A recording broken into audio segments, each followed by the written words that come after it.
Hello. I am alive. I guess. I'm alive, I guess. I mean, I played a lot, and I mean a lot, of Persona 5 Royal. So yeah, I think have over 40 hours on it now. And I just got the game like a week ago.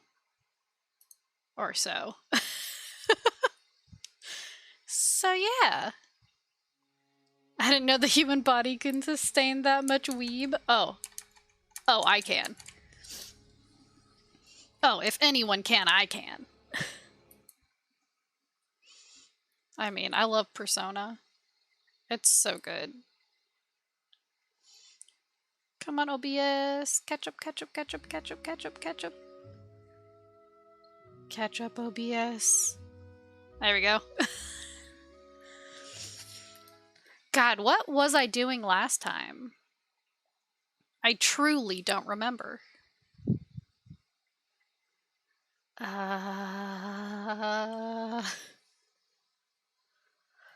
did I do? I murdered people. That's about all I got.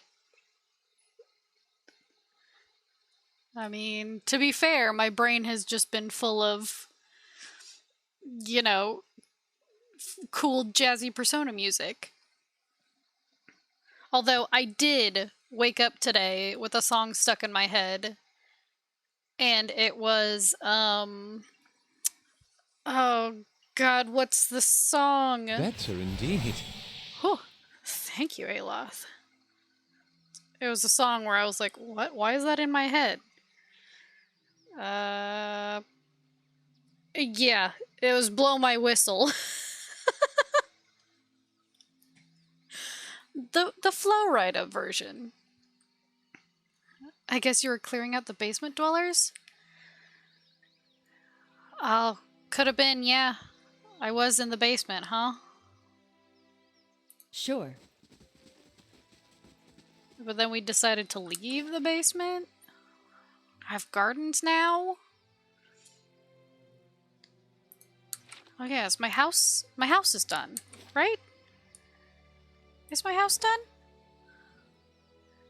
Yeah. Wait. Yeah. Okay. So I can just, like, go and sleep for free? Although, I think I don't have to actually go in here to sleep. I can just do this. Yeah. Yeah!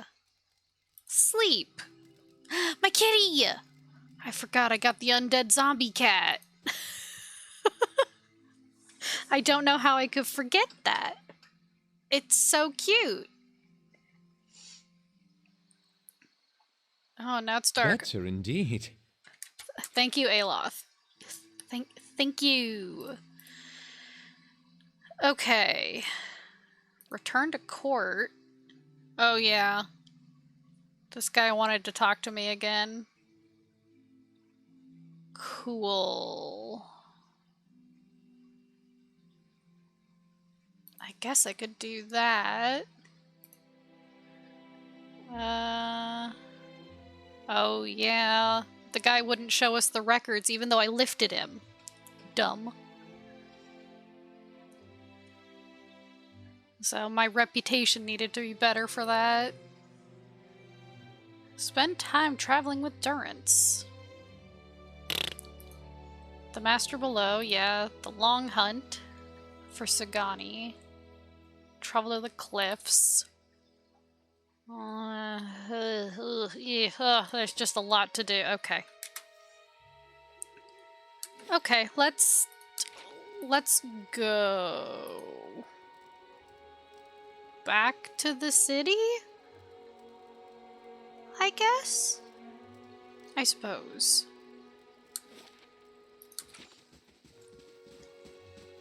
As we all run in a perfectly straight line, following the leader, who's Eder. Yeah, If anyone was gonna lead, I think the tank is a good idea.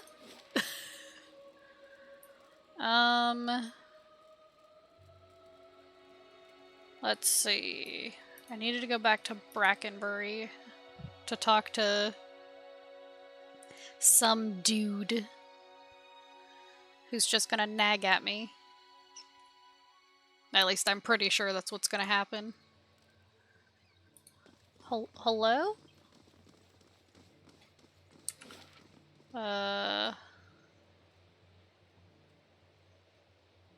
Wait.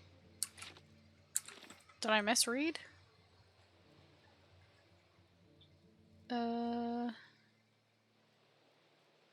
This. At the Charred Barrel in Brackenbury. Oh, this. Right here. Oh, an inn? Oh, okay. Wait, isn't this where the one dude was? The, like... Yeah. That dude. Hey, I haven't done your thing yet. Here's the... Chancellor, getting wasted, are we? Lady Barba, what brings you to Brackenbury? You sent a missive? No, I didn't. I received a missive. From you. The Chancellor sets down his mug of ale and looks at you quizzically. As far as I know, nothing has changed regarding your rightful possession of Caed Nua. Uh-oh.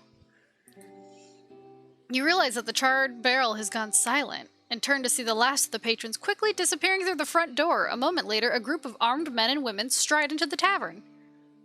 Okay, well, if they're gonna attack me, I'd rather they do it here and not, you know, attack Caed Nua? Oh dear. The Chancellor quickly ducks behind the table. You bitch.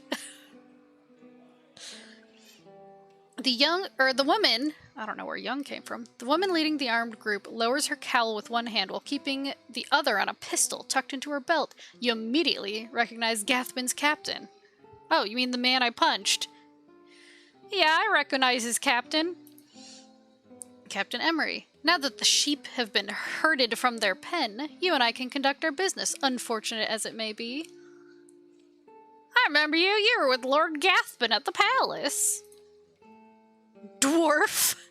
And I you. She grins. I'll admit, with your reputation, I expected someone a little taller. Hey! Hey!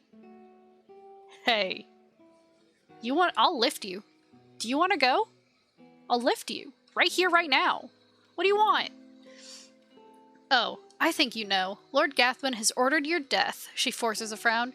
A shame, really. I admire your exploits, even if only half of them are true. Sadly, I have my orders.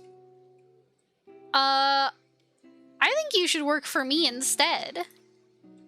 The man is swine, albeit noble, wealthy swine. Her lip curls in feigned disgust.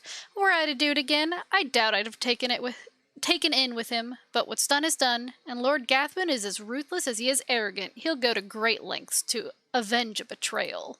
What could you offer to make me consider such a risk? I won't lift you?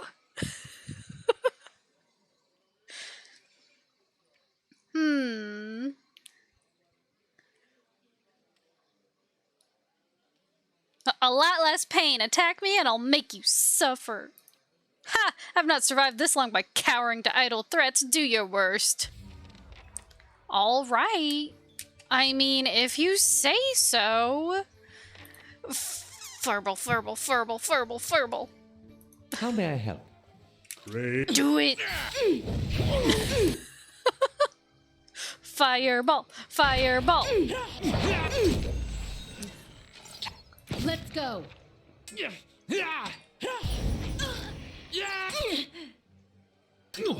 Oh, Edder's still using a bow, isn't he? No, he's not. Wait, then why the hell are you... Oh, is he stuck? He's stuck. He's stuck. Sagani, move. Sagani, move.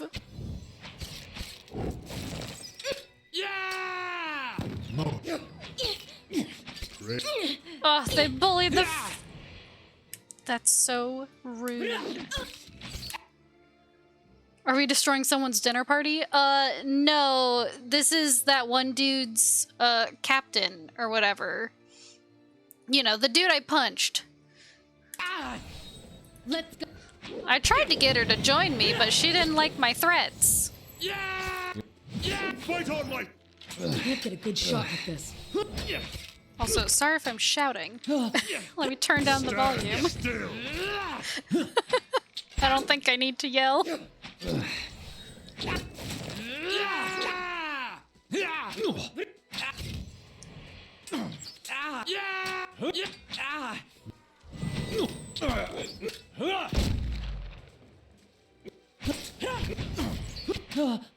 But I mean, hey, all things considered, this could have gone worse.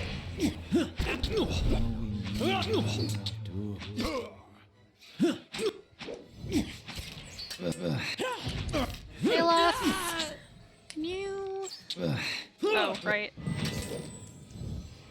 Oh no, I wanted to play through PvE soon, but honestly, like your streams more than spoilers, well, Can't get a good flashbacks. shot with this. Fair, fair.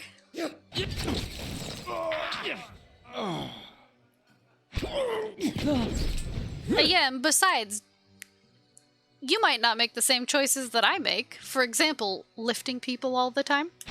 Let's go. If you'd like to watch someone lift people get as a much good as shot with possible, Roll Act 10. I'm your girl. Yeah, you can play it as a better person. Although, I'm honest and benevolent. My reputation is very all over the place, huh? Oh, House Doamental, terror. That's fair. That's fair.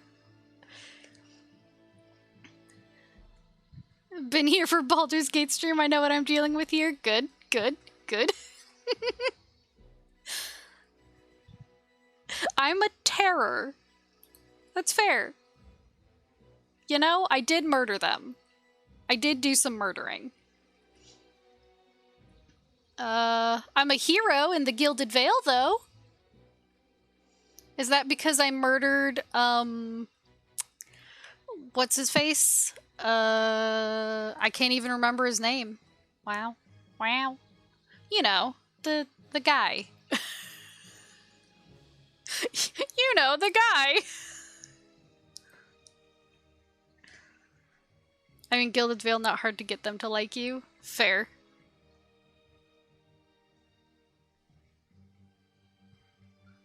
They're pretty much up shit creek. Well, I did just kill their leader.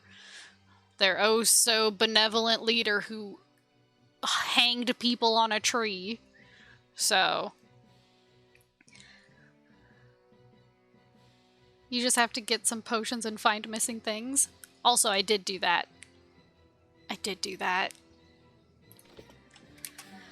Brave thou Philon Philippe. You don't have to summon more skeletons, Kana. It's okay. Well, that was unexpected. Warren emerges from beneath his table. Oh, thank you for gifting a sub. I appreciate that. Now you can use an emote of my cat. Who's sleeping right next to me. She's very cute. She got a bath today, so she's very upset that she got a bath. But it's fine. She's so soft. And she kept rolling around in a chicken coop, our neighbor's chicken coop. So, you know, she needed the bath. Now she's cleaning herself because I mentioned it again. But don't you worry, I'm covered in her fluff. She has laid on me like 3 or 4 times today. So, I have pet her many times. My first sub on this godforsaken platform. I appreciate it. Warren emerges from beneath his table and smooths the rumpled sleeves of his robe. It does make the strange reports I've received from the grasp make more sense in context, however. Go on. Earl Betamar... Oh, that's Earl Betamar decided to keep an eye on Lord Gathman's activities. Gathman has been hiring a lot of men recently, but for what purpose we can't say. I'd advise you to take extra precautions at Caed Nua. He may be attempting to place spies or saboteurs within your walls. Oh no. Be wary, Barabel. I don't think you've seen Lord Gathman's endgame yet. He swallows the rest of his ale and gives you a curt nod before heading for the door. Ari the cat has gotten used to me in the house now, which means complaining when I take a shower and stealing my clothing under the door. I love cats. They're just so cute. Ooh, what are those? Potion of Wizard's Double. I love that all the potions have different vials and stuff. Like, I love that. I love that.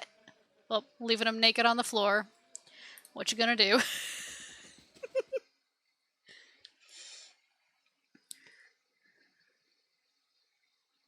Looking for Bra Airy, sitting on it on the other side of the door smugly. Oh, see, my cats aren't...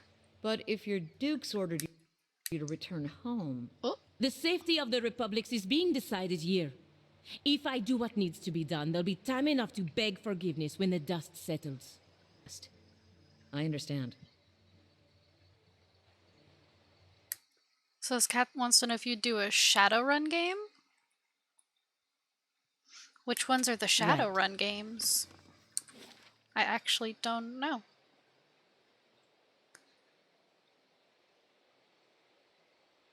I think you might like Shadowrun Hong Kong, but not sure.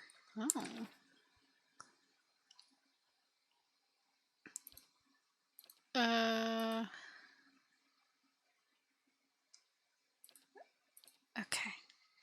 They're from an 80s cyberpunk fantasy tabletop game. Oh, interesting. Interesting. Oh, I gotta go back home, huh? Is there like a quickly travel home? No. Okay.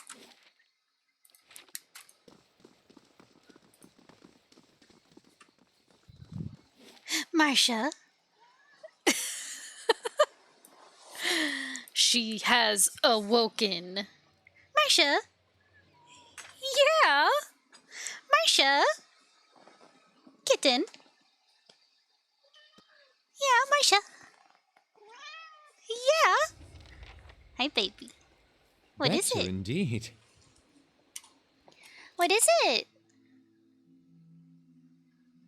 I've only finished the first one, and everyone is really telling me to go Berlin and Hong Kong. I see. Their lore is that in the Mutter's Date, all the magical creatures awoke and magic appeared in the world again. Oh. Come here. Yes, hi, Marshmallow.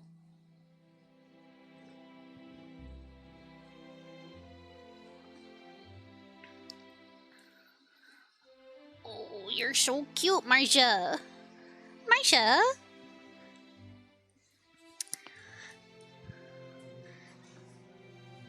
She's laying in my lap now. Yes, hi, Marcia. So your team could be an orc shaman, elf hacker, and dwarf samurai? Whoa. Oh, sacred skin added. A quest.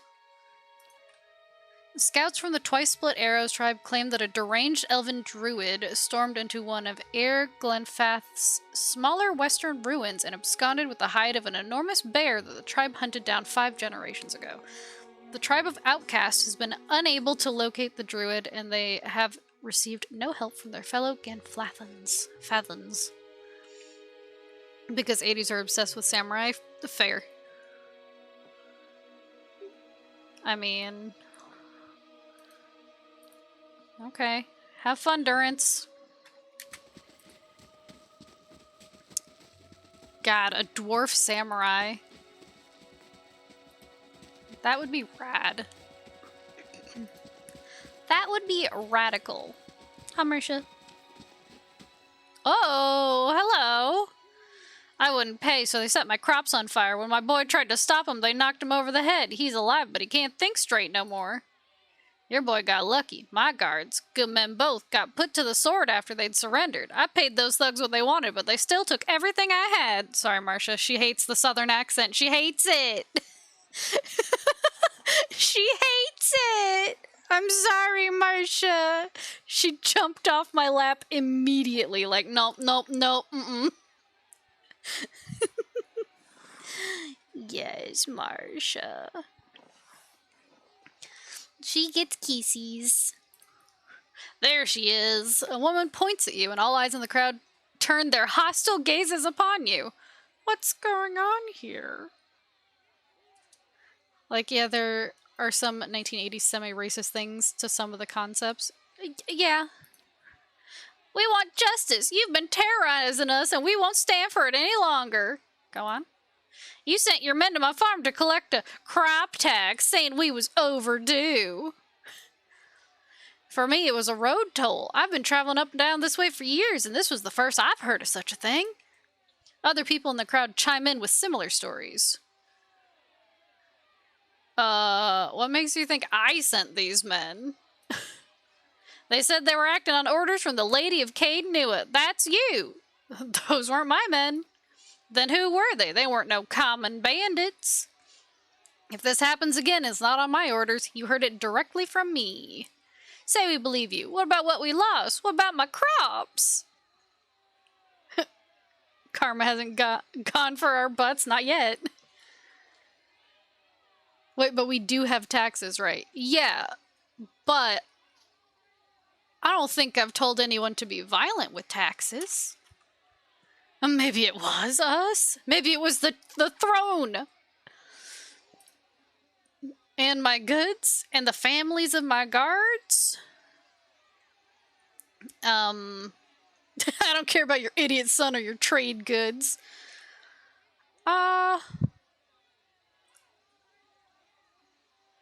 got money, right? There you go. Most generous of you, my lady.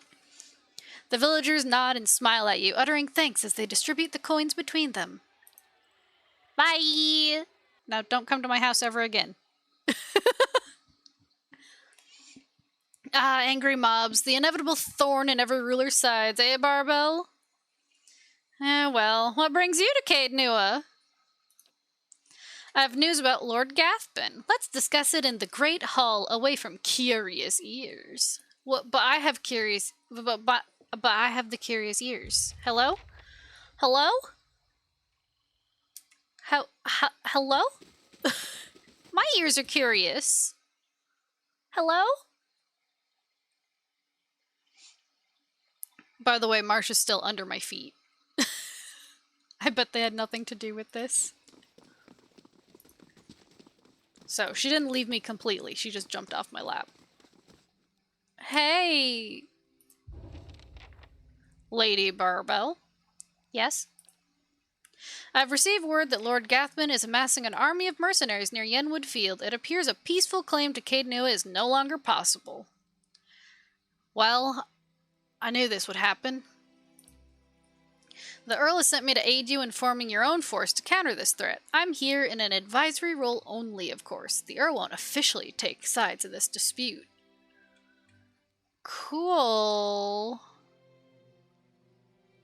Why won't the Earl officially legitimize my claim? It is a delicate situation. Legally, Lord Gathbin's claim is just, and he knows it. Stripping land and title from a noble family is quite dangerous, perhaps more so than killing the man outright. So I kill the man. Anyway, I suggest Shadowrun Hong Kong because it has a bit more of an emotional punch to it and choices that affect things. Woo! With Gathbin dead, the Earl only need worry about the blood vengeance from family members that actually cared for Lord Gathbin. Those, if court gossip is to be believed, are few and far between. Oh! Losing a family claim to land and title, though, such disputes incite hatred from the entire clan and their political allies, not to mention the unease it causes amongst the other nobles. Wars are started for less. Fair. Berlin has some emotional punch, but not as much. No, if Gathman is to be denied, it will be you who must prove your legitimacy to the Earl and all others who would dispute your claims.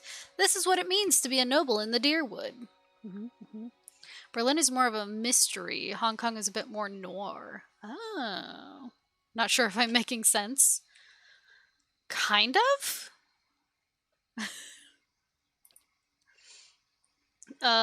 If there's anything else you wish to know, please ask. Let's talk about my army.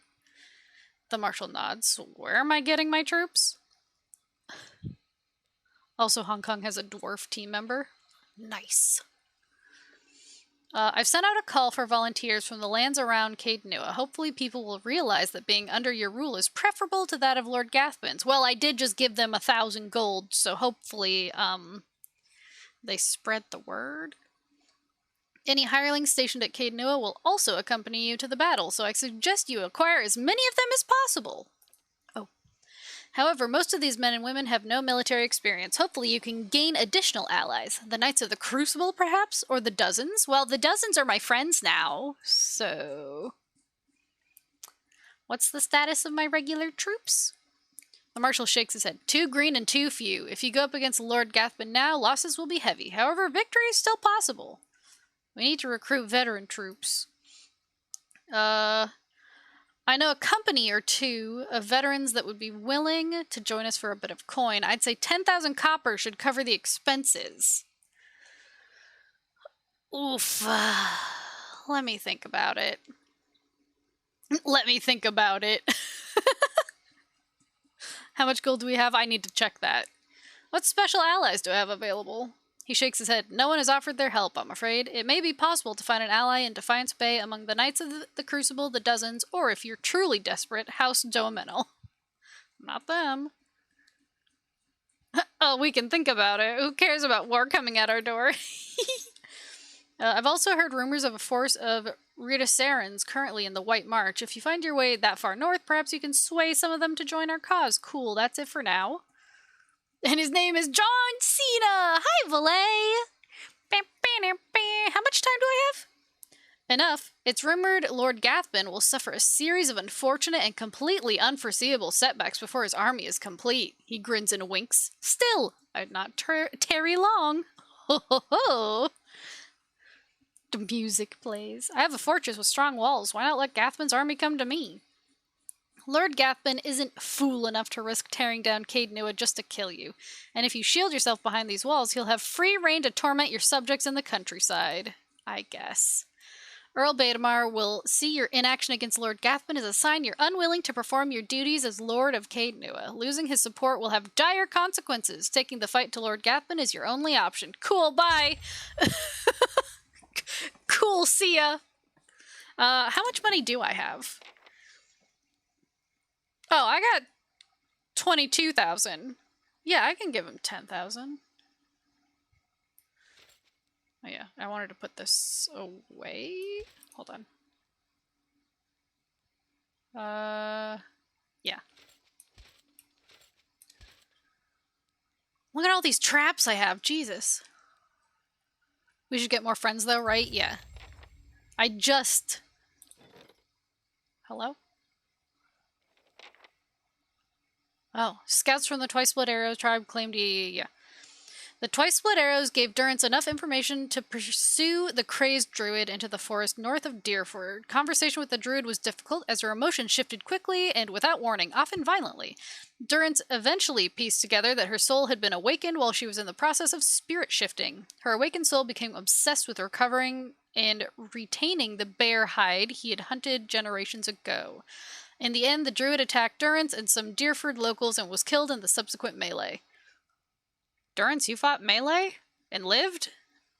Proud of you. The Twice Split Arrows were grateful for the return of the bear hide and saddened by how the ordeal had ended. They gave Durrance a pair of finely made hunting boots as a parting gift. Ooh. Spell holding Nature's Trek when hit. Plus 30 endurance over 10 seconds, plus 2 move speed. Oh. Cool, 1 per encounter. Cool. So that's how that went.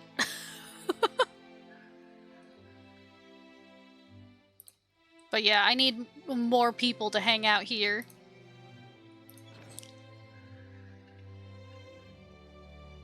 So for now, I can afford... Here you go. His eyes widen. It will be done. Thank you. Thank you. Now I'll have some veterans. But I would like to try to find some more friends.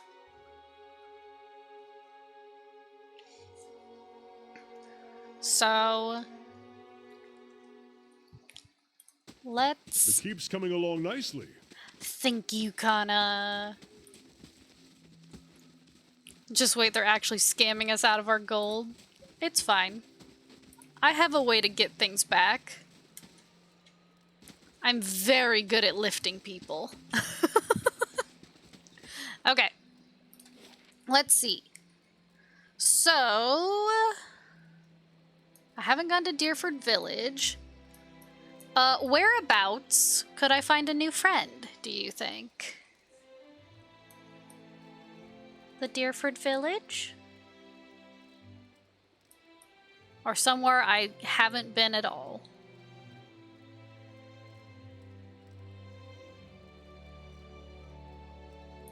I mean, story stuff is here. 2 places? Village, yes. Okay, figured. Okay, we'll go to the village. We'll go to the village. I'll see who's here.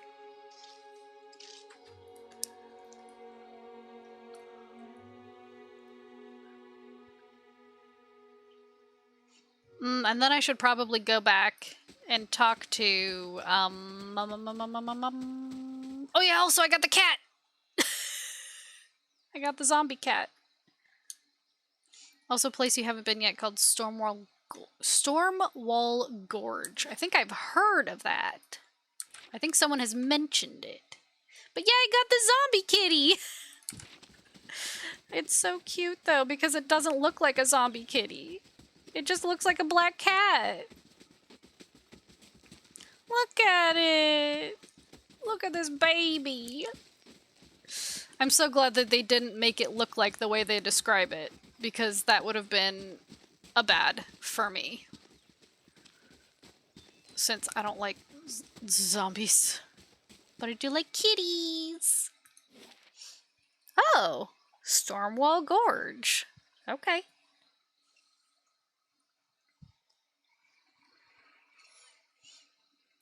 I do like kitties. Have to be careful not to step on mine. Oh, it's raining. Oh god.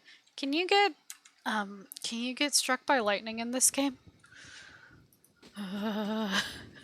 Cuz if you can, I'm going to stay as far away from Eder as possible.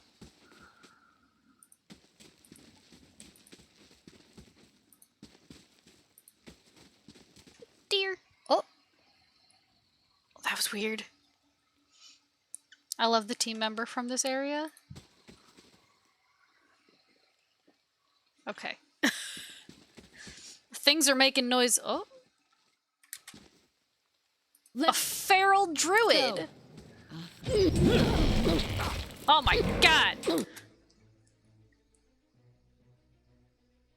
Is that supposed to be a bear? That's horrifying. That's horrifying if that's a bear. Because it's standing on 2 legs. Druid shift form. That's terrifying. But I guess they're my friend now. Thank you, Aloth. Exo. Oh my god. Well, we are getting struck by lightning. That's definitely a thing that's happening, but it's from these punks. Oh yeah, summon the skeletons. Oof, girl. Is shapeshifting any better in this game than in Baldur's Gate? I wonder. Don't die, girl. Thank you.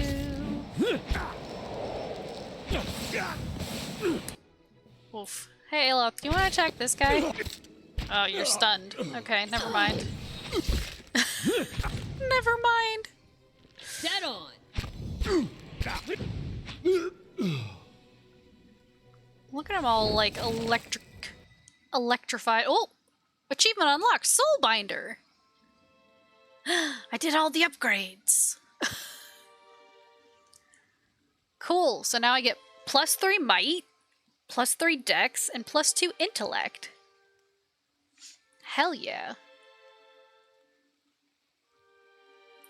Wait, what do I have?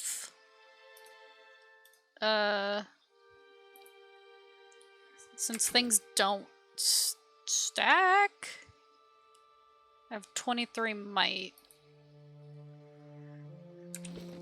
Didn't I have something that gave me con? Yeah, this gives me con. Interesting.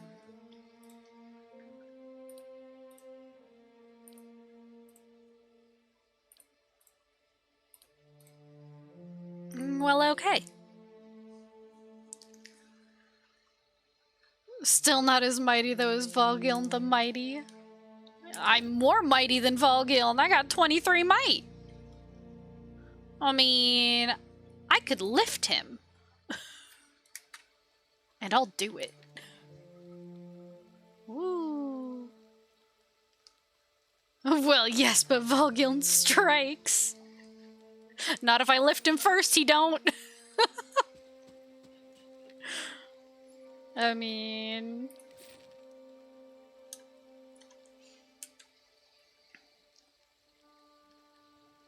Okay, well, that was... Be cautious. Be constant. Now I feel like I want to sneak. PoE 2, you can multi-class a monk shapeshifter. Ooh, mushrooms.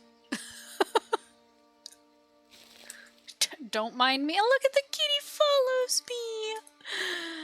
I love this cat. I love it. It may be an undead cat, but it's alive in my heart. Oh, I can... An elder lion fang. Ooh. Turn into a bear and punch people in the face with monk powers. But can you hold a gun? Because you know what would be terrifying? A bear with a gun.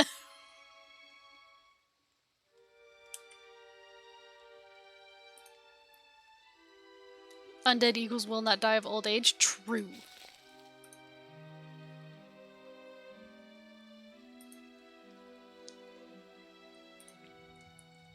So even bears have the right to bear arms? If lifting people you're after, Kenshi might be a good game choice. Oh, God! Where did these lions come from? Hello? Uh-oh. Another lion. That's it. I mean, it is fun just to have the option to lift people. It's pretty funny, especially as a dwarf. Like, it just makes me laugh. Oh god, another lion. Great. And another lion.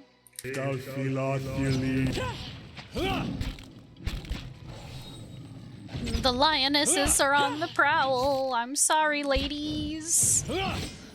I didn't mean it. I just wanted to pick a flower. And now I can't because I'm in the way. Pilgrim's Crown.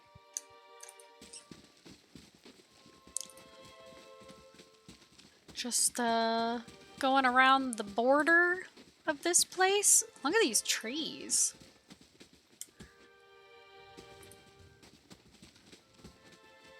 They're so tall but thin.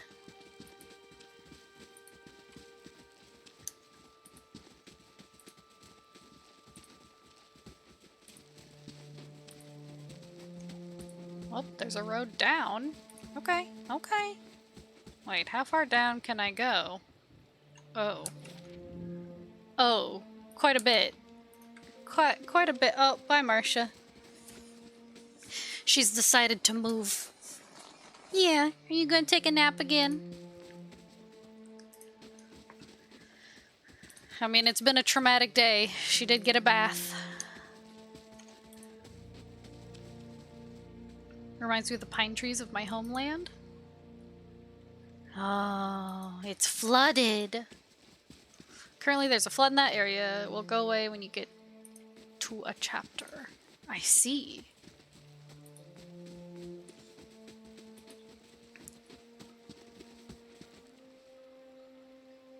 Oh. Hello? Hello? Hello? Oh! Hello? Is it wrong to say he's a cat boy? Chewing on a piece of uncooked meat, a small Orlin dressed in tattered leathers offers a mumbled greeting and waves his hand. Despite his pleasant smile, the upper right portion of his face is in a sorry state. An eye patch stitched with a stylized eyeball wraps around his head, and his ear is a mangled remnant that twitches and spasms while the other ear perks up at your approach. Next to him is the splayed carcass of a deer that appears ripped open by a bear or wolf. Cat hobbit boy! I've gotten so much shit done lately, I'm so proud of myself. I'm proud of you too, Valet, for getting shit done.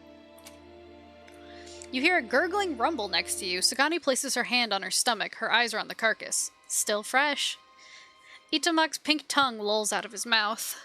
If this is your deer, you need a new game warden. Name's Haravius. Hungry? I can't eat all this. First catch of the day, help yourself. Oh. I'll have a small bite.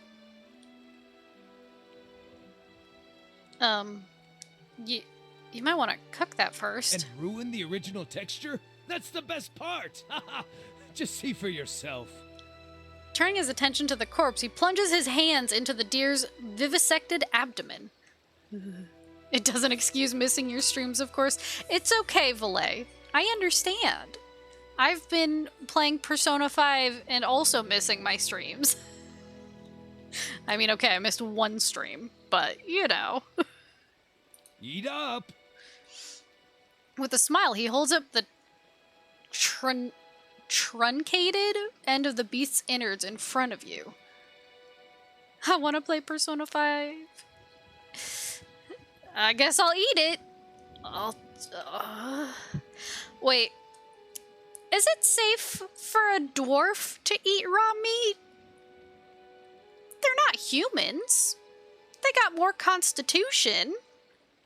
I guess I'll eat it. Let's see what its guts be tasting like. Gods no! Don't eat it! I assumed you realized I was being a churlish ponce. I applaud your bravery, but unless you've a cast iron stomach, I don't recommend eating the feces tube. Well, then why did you hand me the feces tube? Cat boy? What killed the deer? One ornery Stelgar. Though looking at the deer's insides, it had a malformed but delicious heart, and would have been dead within the year regardless. No, don't eat it. Eat it. No, don't.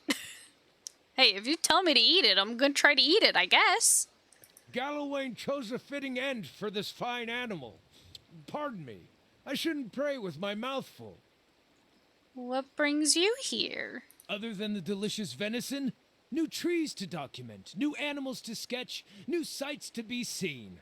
I've learned as much as I can from the druids of my circle. I'd rather wander and learn than take root and stagnate. Oh, okay. So if you're traveling to Deerwood and need another set of hands, I'd welcome the safety of a group. Go on. I'm trained by the celebrants of Hawk and Ivy of the Fisher Crane tribe. I know more than my share of nature magic, and, well, I don't shy away from a good fight. I mean, that's good. I have business with the druids that live near Twin Elms. So long as we find ourselves there eventually, I'm happy to follow along. Druids have healing spells on them, also shape-shifting. Interesting. But who would I replace? Splendid! It'll be an honor to run with the pack for a change. But who would I replace?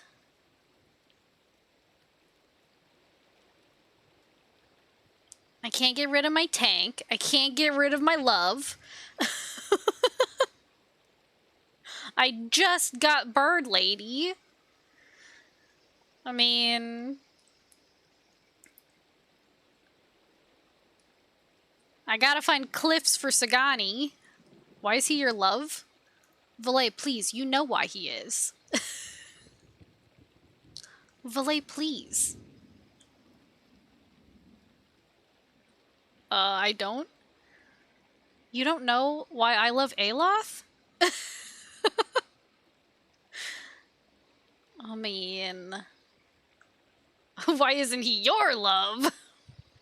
True. I guess... Have you not been watching? I'm into dwarves, you know that, true. Hi, the Rog!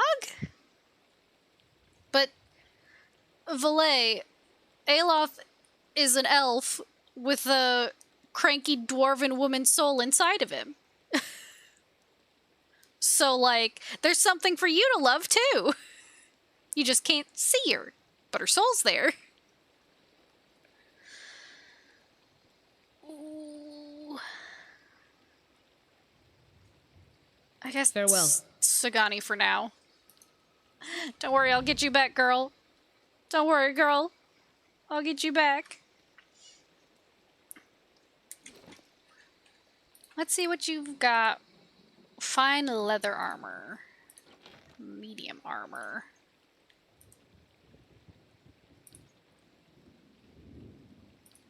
Nope. Nope. Heavy armor, heavy armor. I have all heavy armor and stuff. So I guess you get to keep this for now. Poison stuff. More defense when disengaging. Defense against spells. Intellect and resolve. That sounds like something that could help. I never had this companion in my adventures. Is he a druid? It sounds like it yet. Let's have a look at you. 14 might... yeah, but 17 int, so that's pretty good, actually. 15 base. 7th level druid. He's a drifter. And he covers survival, like Sagani. Woo, druid spells. God, I don't even know how I'm gonna deal with that. Yeah? Aggressive.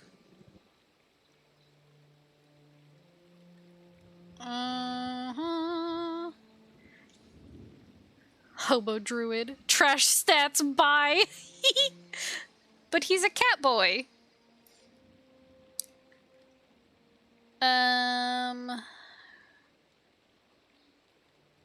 Crowd control might be good, actually. Will do. Oops. Bah, like we care about stats. All I care about is might. I want to be strong, and I am.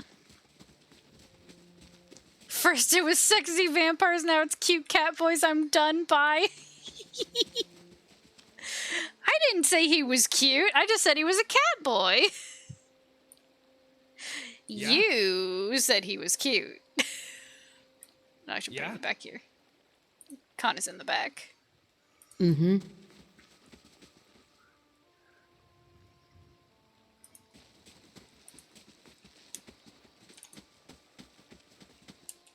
Ooh, what's that?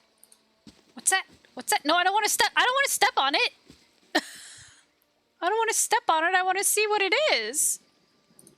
What is it? The bright sun casts its light on a pattern in the ground. You kneel to get a better look. Okay. The stone here has been carved with a few simple shapes. A small circular indentation marks the center, and a much Larger? Oh my god. Larger circle surrounds it. You see what appears to be writing above the two circles. Look at the circular indentation. The indentation is shallow and smooth. It looks like it was intended to hold something specific.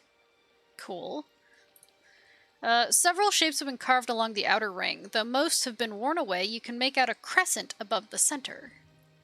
Cool. The characters are completely foreign to you. No doubt the remnants of some long-forgotten language. Wait a while. You wait for a few hours, marking the sun's journey across the sky. Cool, bye! Oh! Now it's been lit up. Huh. Time well spent. I play Baldur's Gate with SES and insane and very limited reloading, so I kind of have to worry about stats a lot. That's true. Man, I'm stuck in the middle of poor man's PoE, Pathfinder Kingmaker. I've never played that game. I guess it's safe to walk on this? Yeah. Ooh, it glows up my kitty! Look at him! What a baby. People keep talking about Kingmaker on Florida Man's Discord. Interesting. Oh, it's a Pulgra. Brave thou feel. That's it. Ah! God, stop making the grudge noises. I hate it. Oh,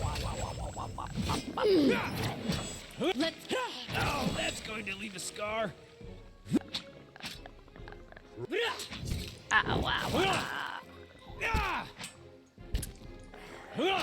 Let's go. Their grunts are nothing compared to Dorn. True. They just keep going, ah, oh, ah, wah, wah, wah, and I hate it. I hate it. Ah, awakened wood. Yep. Yep, smiles. Wood. There's a pool here. So that's probably important later.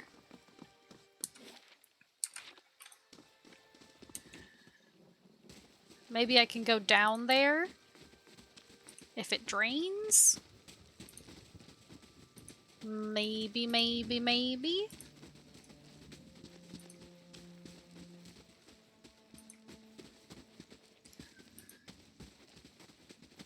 Oh, oh, dead body.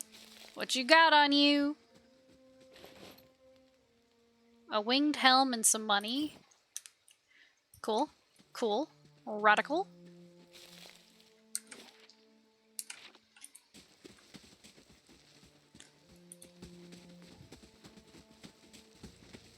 This series does a great job of making me really interested in the companions.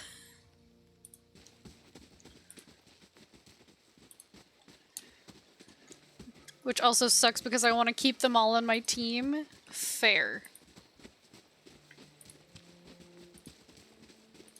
See, I've always been the type to have like a team and then keep them. So like in Dragon Age, Origin specifically, I always have Alistair. Always. It doesn't matter. I always have Alistair. And then after that, I try to switch it up. It depends on what I am. But Zevran is a terrible thief. Can't even unlock anything. But he'll say he can. My problem with Pathfinder Kingmaker is that its real-time mode is garbage. There's no AI behavior. All they do is hit, shoot default attacks. And turn-based mode is garbage because the game difficulty makes combat misses far too frequent. I missed 7 times in a row once. That sounds like me playing Baldur's Gate. Very few games can actually do that in my experience. Fallout New Vegas is also amazing in that regard. I mean, having lovable companions is always very nice.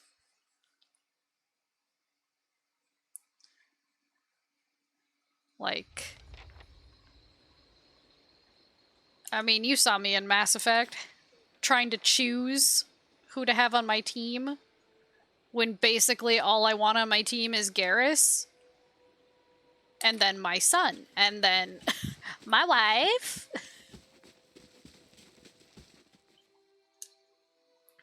It's very hard to pick. Well, here's the temple.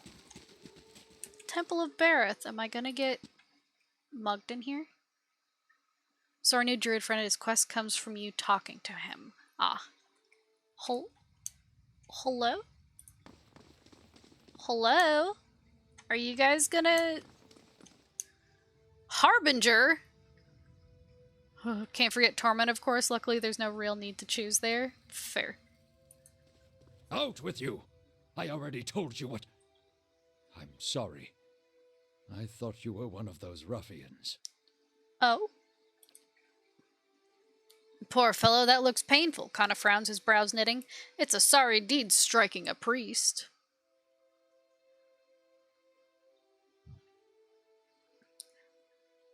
Yeah, that's why I never got into Skyrim. The bare bones dialogue and lack of memorable characters made the game feel so empty. Oh, I like... When I play Skyrim, my favorite companion is Inigo, because he's a modded character and he's great. I love Inigo. Sometimes I forget he's not in the main game. How may I help you? For me, it's lack of polish, same background, same enemies, loot is rare, and when it's there, it's meh. Most companions are shallow, and after 9 levels of sameness in Tenebros, I'm getting tired. That's fair. What happened to you, man? I never saw their faces. Strange, hooded men asking about those ruins. Cleoban Relag. Most of the brigands who come through here asking about the ruins are looking for a few ancient trinkets. But these people knew the name, and they were in a hurry. I use the mage you can hire in Riften, and he whines the whole time. I don't even know who the mage you can hire in Riften is. Because Riften is where you can find Inigo. Bust him out of jail. And then, as for, like, vanilla companions, I like Jazargo. You know, the Khajiit from the Mages Guild or whatever. I can't remember what the college. I couldn't remember. The one who tried to murder you. Yeah. I have a problem when it comes to companions. Trying to murder me doesn't make me like them any less. He has you try out his scrolls? Yeah.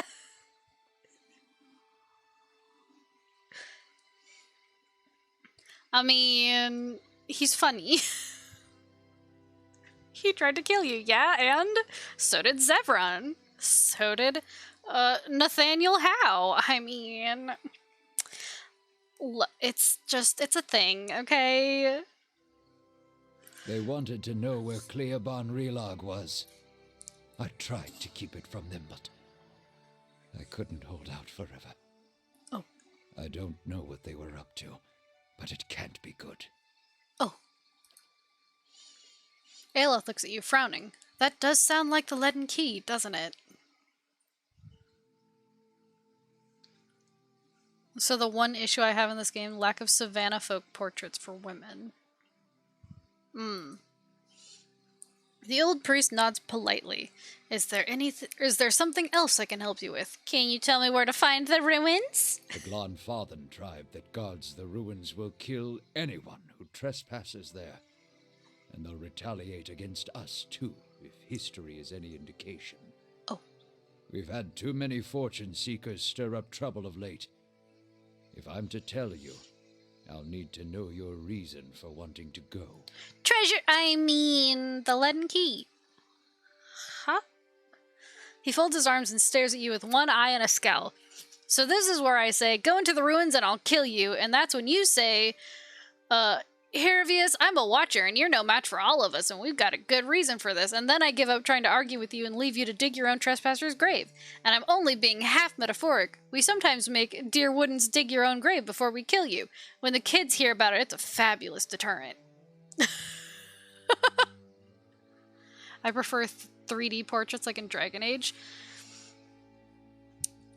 I mean, I like 2D portraits, typically.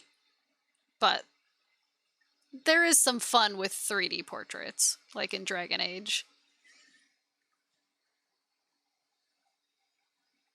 You'll tell me because I'll give you and your assistant another beating if you don't.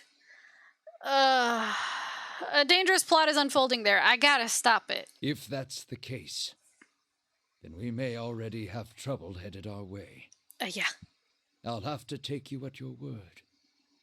You'll find Cleoban Relog here.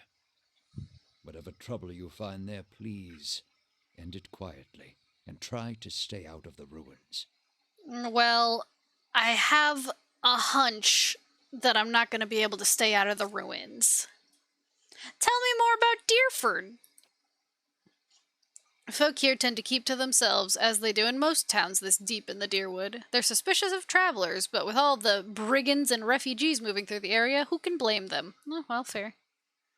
2D is better quality-wise, but 3D means your character models are accurately represented in the portraits. That's true. That is true. And I mean, if you look at my profile picture on Twitch, it's my Dragon Age Warden, and that is 3D. This is the Temple of Bereth? What can you tell me about Bereth? Bereth is the most universal of all the gods. It oversees portals and cycles of all kinds, even life and death itself. Under Bereth, an ending is merely a passage to another beginning. Bereth has many representations across time and across cultures. Around the Deerwood, you'll commonly see it depicted as the Pallid Knight or the Usher. The Glenfathans, however, know it as Bonin I Enku and Enku I Bonin. Okay. Well, tell me about the Pallid Knight. She's one of the youngest manifestations of Bereth, but a familiar one nonetheless. Stories describe her as a gaunt knight in black armor with black eyes, black hair, and milk-pale skin. She demands an impossible toll from travelers who have tarried too long on her lord's road. Some challenge her only to slay themselves in the process. Terrifying. Who's the Usher? Kith have written stories, songs, and poems about the Usher for centuries. Sometimes he's folk, sometimes dwarf, and sometimes merely a walking skeleton. He never speaks, but he guides the way to death and the next life. He also creates the circumstances for the wayward to stumble into their own graves. My first and last encounter with Dragon Age was installing nude mode and seeing a guy being crossed with a big boner after prologue. Never again. Oh no, not Kaylin. No. Oh no. Oh god, that's oof. Oof. Well, you didn't know it was coming. You didn't know that that happens. This cat needs to take a shower. Don't burn down the village or temple before I get back. No promises! I've never heard of this one. It means life and death and life, respectively. You see them as two skeletal figures, one male and one female. Okay. Explorers have found them carved opposite one another in doorways, but I know of no particular legends, that speak of them. Cool, thanks. Bye! I guess I can... I don't remember how to Need something? talk. Ah, there we go. As a peripatetic loner, There we I'm go. not privy to the latest news, but the Hollowborn Children is a tale that has reached even my reclusive ears. Or, rather, ear. What do the Glenfathan druids think of this plight? It's been a long time since I've spoken with my circle. They'd probably tell you what I'd tell you. This plight was most certainly the consequence of someone trespassing into Engwithan places, not meant for folk. I mean, What else other than the gods could inflict punishment of such impressive scale? I guess. What are your thoughts on the Hollowborn? Anytime a life is separated from its soul, I wanted to pretend it was just a rumor when I first heard of it. In my youth, I'd cursed the dear Woodens for being ignorant to spoilers that breed out of control. But soulless babies? What heartless gods would inflict that kind of tragedy? No parent or child deserves to be a part of that horror. Cool, let's talk of Need other something? things. Can we discuss our party members? Curious about your compatriots? Whom in particular? What do you think of Aloth? Oh, him? Him I don't mind too much. Though I could pitch a tent with the pole wedged up his anus. I could smell something funny on him. 2 cents? Not quite. Well, whatever it is, take note of his mood swings. I don't think he's unstable. I just think he has a lot going on up there. True. Also, what is it with me liking characters who other characters think has a stick up their ass? Because that's Garrus too. God. What do you think of Eder? He's nasty, brutish, and tall. So 2/3 like me, I suppose. The circumference of his neck exceeds the circumference of my torso at its thickest point. They sure do breed them big and dumb in the Deerwood, don't they? Are you saying Eder's dumb? No, I'm being a brat. Truthfully, I think the guy's a lot more gentle than he pretends. Well, of course He's he certainly is. got a big heart for animals, at least, which is rather telling of who he is under that soldier exterior. Okay, alright.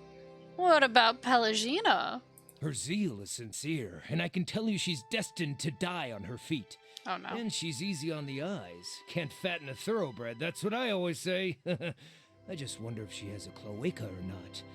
Ooh, the curiosity's killing me. A cloaca? Yeah, cloaca. It's a combination feces shoot and happy slot. Birds usually have these hybrid holes, and I figure she might too. What? Don't look at me like that. Come on, man. We can speak another time. Lead the way. He's like, okay, I'm done talking now. Now that I've said this, that's it. How Cool. may I help? How you doing?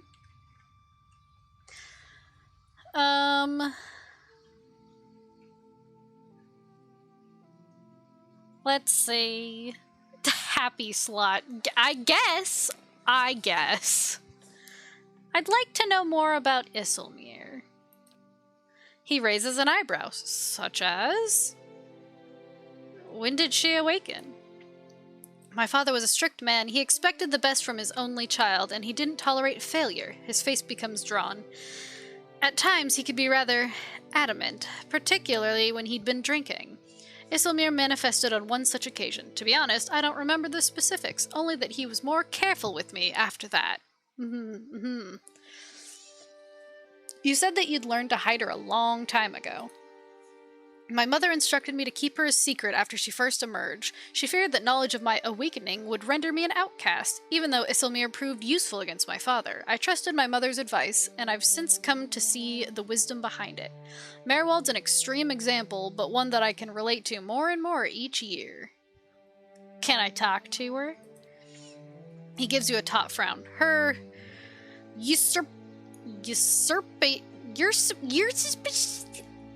Christ. Usurpations. Fuck.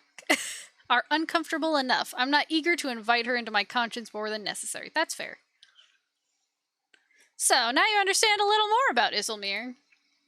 He wrinkles his nose. No thanks to that animancer. My spleen? Black bile? Come on. I mean... Well, she shouldn't be allowed to practice animancy. She was going to take out your spleen right then and there if I let her.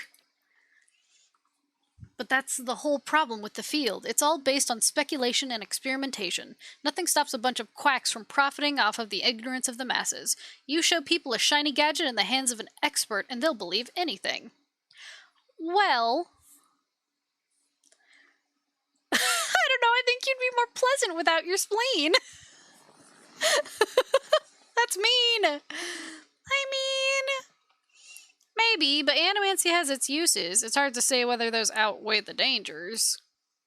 It's too decentralized. There's no one to keep the practice in check, no uniform principles or guidelines. I mean, putting that much power in the hands of a single authority isn't really any better, though. He raises an eyebrow. It's not a perfect solution, but it's better than the chaos we have now. Chaos? Why'd you want to take Belisage's notes? He gives you a sidelong glance. Like I said, I didn't appreciate her prying. Okay. I'm not going to ask you about your parents. Not right now. Not right now. I mean, it's a touchy subject. Right. Let's see, what else is around here? Well, there's stuff over here, maybe. Ooh, gimme. Kitty! The cat is so cute! Oh, hello. Ah, I see. Golden celery. Blah, celery. I'm not a fan. Not a fan of celery. I only like the sweet vegetables. How long do we gotta stand out here? Us? We're just minding our own business. Okay. I believe that. Not. A word, traveler. I only require a moment. Good day, stranger. Hello. The guard gives you an appraising eye. You've recently come to Deerford, I take it. I don't suppose you saw a young elven noblewoman on the road? I'm stuck in this wretched place with the rest of my unit until we find her. I haven't seen anyone like that. Same as everyone else in this blazing village, he sighs. Perhaps you could go speak with Lord Harrond at the inn anyway. He'll be grateful for the assistance, and it could be the locals will open up to you about his daughter's disappearance more than they have to us. My favorite fruit is potatoes. I do like potatoes. Potatoes!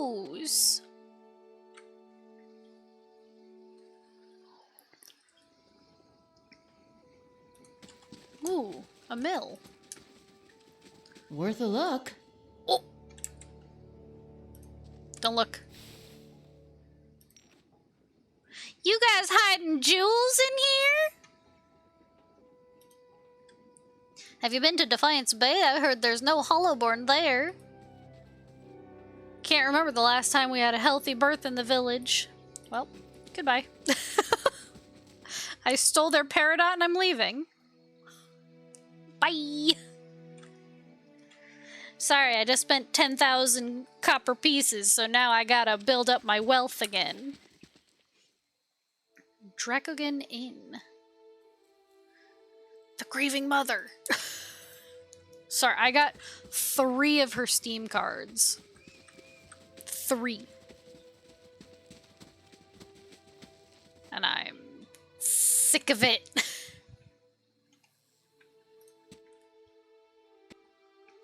Like, I'm not huge on collecting the cards on Steam, but I like when I get different ones. You know?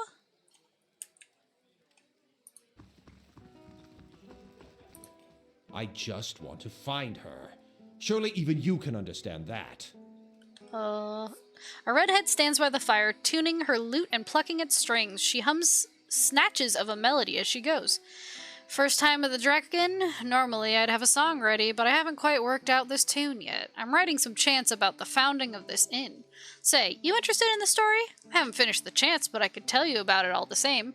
Sure, am I gonna have to read it?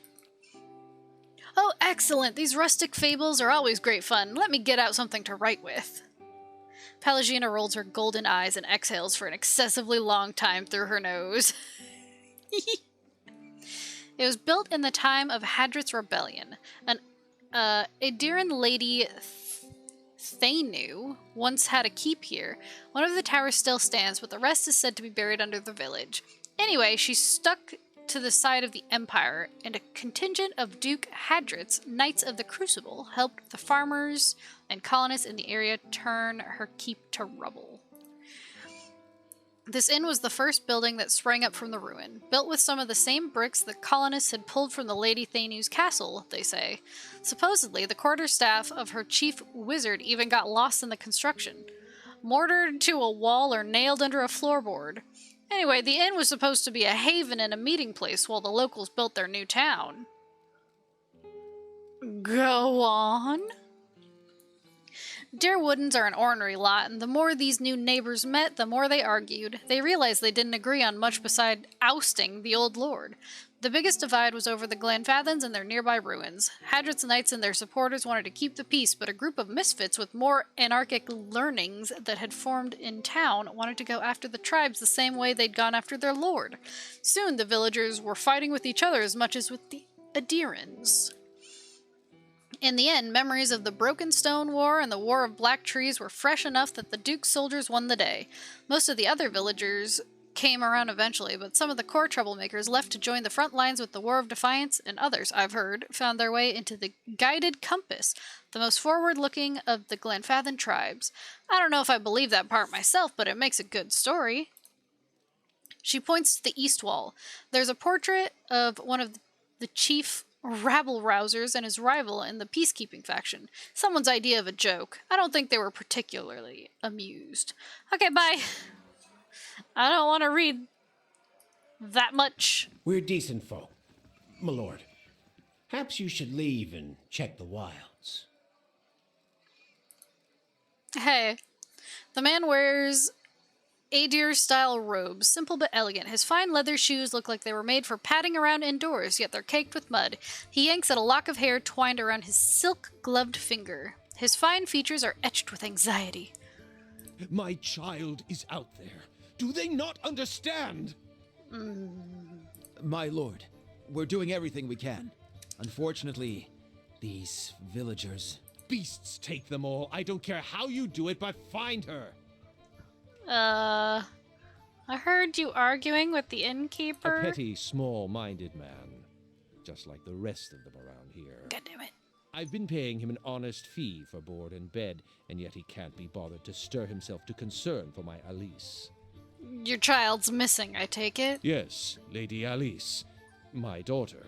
He tugs at the fingertips of his gloves. I've asked around, but nobody in this mud hole has any concerns beyond their swine. They turn my men away like beggars and seem downright pleased to be of no use. But you're not one of my soldiers. True. And you look like you're used to getting your hands dirty, if you don't mind my saying so. I mean, I do lift a lot of people, so... His guard leads in. My lord, Herond raises a hand to silence the man. If you find her, he nibbles the thumb of one silk glove. Tell her I won't be upset with her. She can come back and all will be well. I just want to make sure my Elise, my child, is safe. Nothing in the world is more important to me. I'd like to ask a few questions about your daughter, if you don't mind, my lord. Alice. Of course. Describe her. She's a striking young woman, bears more resemblance to her mother than to me. She has auburn hair and delicate, well-bred features. Oh, good. She must be, 28 or 29 now. Oh, God, I'm 28 or 29 now. I'm 28. I am 28, I know. Tell me about her disappearance. We'd stopped in Deerford for a few days. On our fourth evening here, I was making plans to continue our journey. Lady Elise was feeling unwell and went to bed. When I retired a couple hours later, I found that she had vanished. None of my men had seen her go, and no one at the inn knew where she was. Since then, my people have been combing the village, but we've yet to find a clue, and the locals have been no help. Why did you and Elise come to Deerford? It was merely a stop along the way to Ina's Rest. However, she took ill shortly before our arrival, so it seemed prudent to allow her a few days to recover. What's in Ina's Rest? He frowns as if about to protest, but he gives in with a sigh. Lady Elise has reached an age where it is prudent for her to marry. Oh God, is it prudent for me to marry? I'm a baby still. Please, I look the same as I did when I was 12. I can't get married. given this legacy business, I can't let her fertile years slip by, nor do I want her womb to fester in the presence of so many Hollowborn. Oh my god.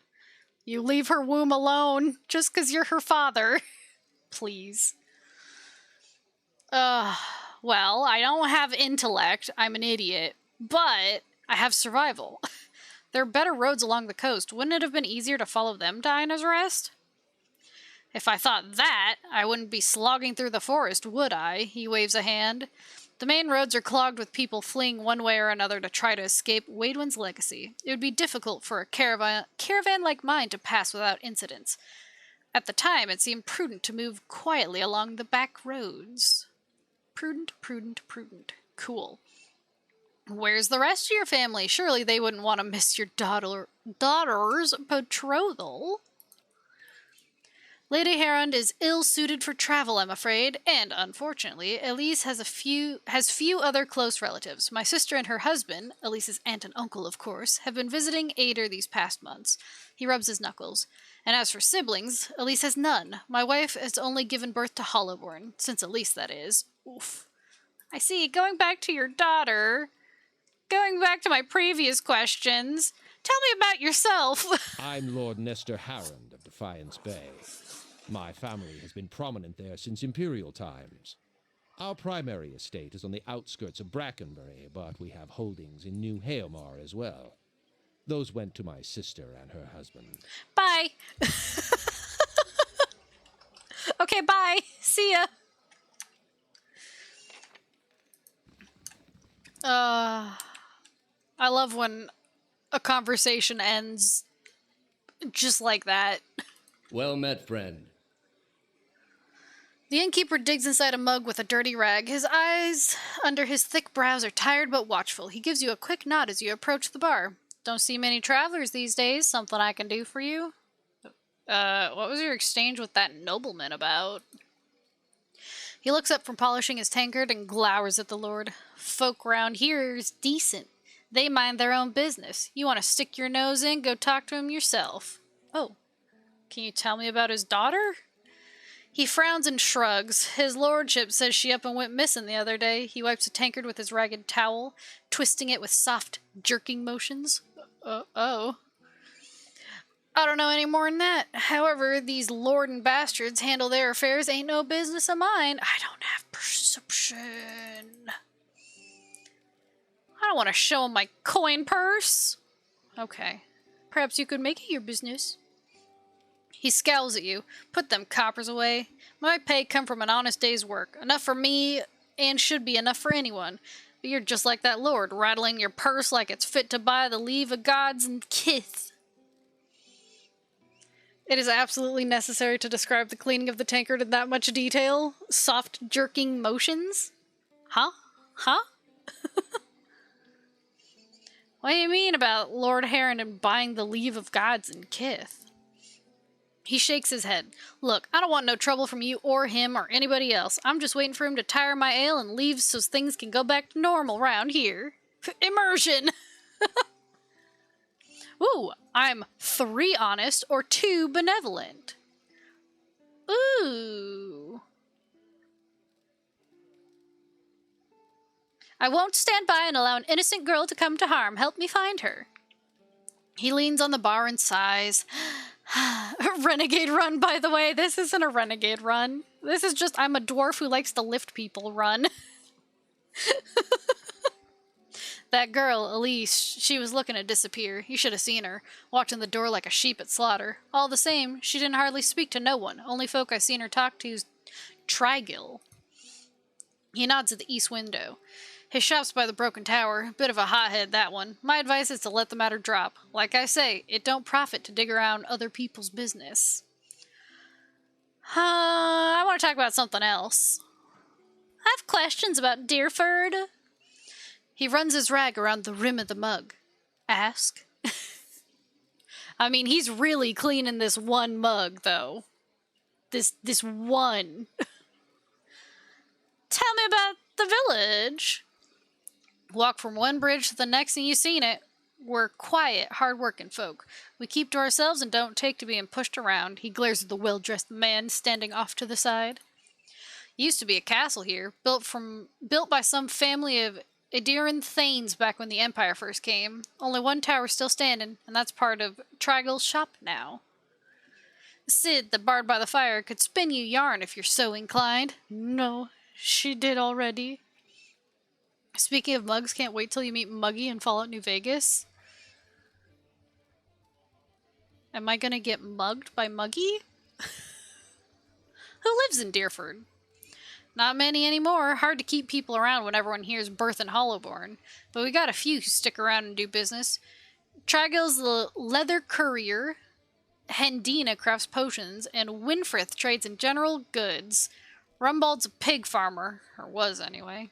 I won't spoil anything, Kappa. Tell me about Trigil. He's a courier. Treats leather and makes armor and a few other goods with it. Problem is, the smell of tallow and deer shit tends to put people off their food, and his shop's right next door. Well, what's Hendina's story? Lady's a clever hand with potions and poultices. Got herself into trouble with a nest of worms, or so I hear. Her cart's on the east end of town. I also got myself in trouble with a nest of worms and came out with a baby. And Winfrith? Been around even longer than I have. Nice enough fellow, but never could find his way to the end of a sentence. His shop's across the square. Me either. I can't find my way to the end of a sentence either. Wait, what? You're pregnant now? No, I mean the baby worm. You know, my little blue eyes. Something happened to Rumbald's pigs, I take it? Phew. Yeah. Valet, please, in order to become pregnant, I would have to, like, have human contact.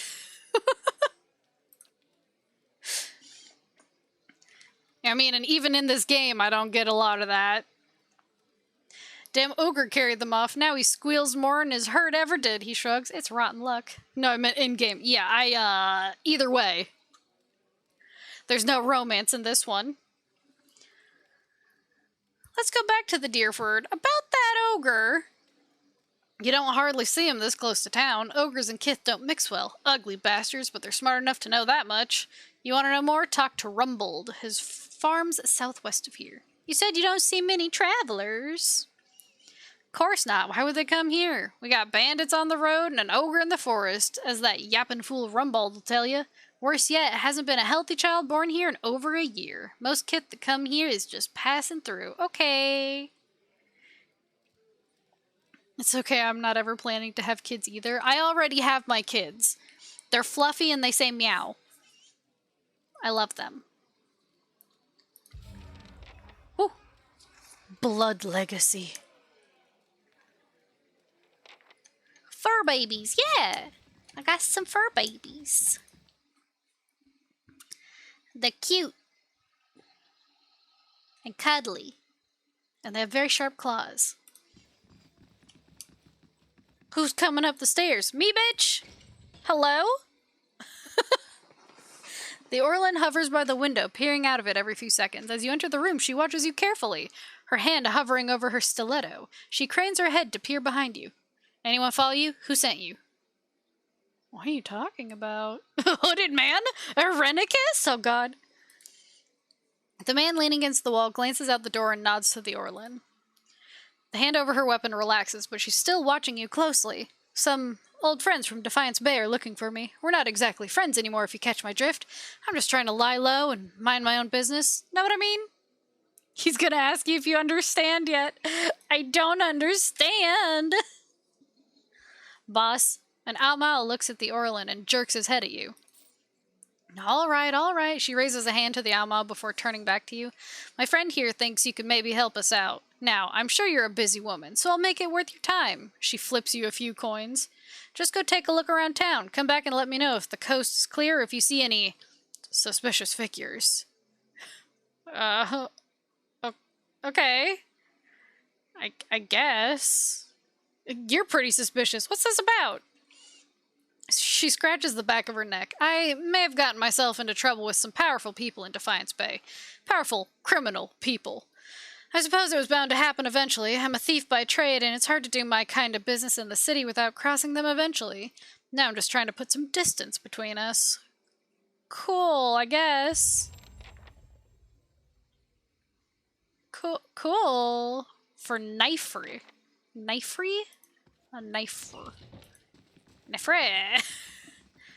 Nifre. I've got it. Finished. Hell yeah, yoink. A crossbow. I'll get it open. Finished. Yoink. Ooh, some fine mail armor. Would that be better for this fellow here? Maybe. Where did it go?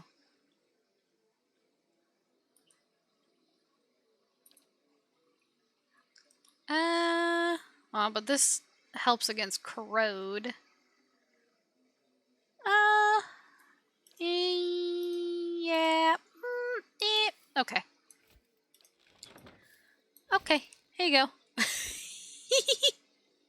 Oh, I see he does only have one ear. I didn't notice. The power of perception is not mine.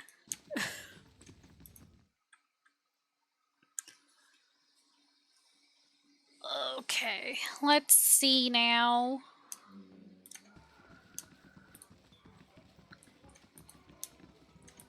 I guess we leave? And go talk to somebody else? And hope they don't ask me if I understand? Because I don't. Villager, villager, villager. Let's see. That's the mill. Here's this guy. A tanner. Hopefully... Can you smell the oily notes of brain fat in the air? Cured leather always makes me so hungry. Did you see those typos? 'Cause I did. Knock knock? What I was gonna say is hopefully this guy also isn't skinning people. But you know... I can't find it anywhere. We'll talk about this later. Get back to the dyes. I'll take care of our customer. Are you gonna kill me? Are you gonna kill me? A key! Hello. Welcome. Laborer. A sturdy, broad-shouldered man wipes his hands on his slacks. He reeks of the same foul compound wafting from the vats, and his arms are stained with dye. He looks at your calloused hands and nods approvingly. Fellow tradesman, eh? I hate to say it, but you won't find much work here. Well, technically, I think I decided that Barabel was a blacksmith, so... What can you tell me about Elise Herond? He shrugs, only that her father's men have been banging down doors and stirring up trouble looking for her. I never met her myself. That's strange. Dengler, told me you two were acquainted. He watches you and smiles slowly. He doesn't miss much. What exactly did he tell you? He said she was looking for an escape. Her father's dragged her out here to get hitched to some backwoods noble. She wanted an escape, all right, and I was happy to give it to her. Oh? We snuck across the river a few nights ago for some private time. Oh? Come to find out, we weren't exactly alone. An ogre, taller than Winfrith's tail, sprung out of the forest, and we were so lost in the heat of the moment, we didn't notice until it was upon us. Oh? It grabbed Aelis and disappeared in the night before I could even pull my britches up. I don't have perception. So you abandoned her? Coward. And you suppose I should have run after the ogre with nothing but my own waning scepter to attack it? A lot of good that would have done us both. He measures you with his gaze. She could still be alive. I'm in no shape to go after her, but that heron looks like he'd have coppers to spare for anyone who found her. He scratches his cheek with fingers stained red and yellow. Others around here have seen the ogre east of town. Took most of Rumbald's pigs just the other day. If someone were to find it, there'd be a lot of grateful people in Deerford. He wipes a splotch of dye from his elbows with his shirt tail. Something else you need? What's in the collapsed tower? It's collapsed. Nothing. He rolls his eyes and shrugs. A few hides on the stretching racks and the tallow stench Dangler's always grumbling about. The rest of the keep's dust, just like the fool lady Thanu, who tried to hold it. There's a bard at the inn who will tell you the whole blazing story if you want to hear it. Oh, God. But what do you have for sale? Anything cool? Troll hide belt. +1 endurance per 3 seconds. What? Girdle of mortal protection. Huh. Well. I stole your key. I'm not one for chit-chat, dwarf. Speak to Trigil if you got questions. Okay, alright. Fine. Fine. NPCs with gold nameplates were designed by our backers. Okay, here's the potion lady. Hello, potion lady. Traveler. A young woman leans against a wagon. One arm and one side of her face are covered in bandages, with raw, rippled flesh showing underneath. A minty, tangy scent wafts from her dressing. She smiles painfully. Just ventured into town? I'm about dry on some of my stock, but you're welcome to have a look-see. Actually, I'm missing for a local I'm looking for a missing noblewoman. Oh, that lord's daughter? She was a new shade of green when I seen her the other morning. Chatting with Trigil, she was, just outside his shop. She points at the crumbling tower. You're talking about morning sickness. Was she pregnant? She sighs. I and worked into a state about it, she was. That girl was so sick she didn't even notice Trigil's stink. I offered her some herbs, too. Take care of the problem. Thought it might save her some trouble with her old man, but she wouldn't have it. What was wrong with her? She tugs at a bandage. No offense, but I hardly know you. I'm not one for gossip, and I certainly don't want to cause the poor girl any trouble. Bot in chat. Not me! It's okay, I already got the bot, Valet. I'm not gonna ban you, Valet. Lord Heron says she was ill from travel. She laughs. That weren't no road sickness. Trust me, I know it when I see it. Thanks for the information. God keep you. She adjusts one of her bandages. Anything else I can do for you? I've got some handy ointments if you're braving the roads anytime soon. You said your supplies are limited. What happened? It's the damn roads. Can't reach none of my suppliers, so I'm stuck with whatever I can scrounge up in the wood. Deercap, riverweed, and the like.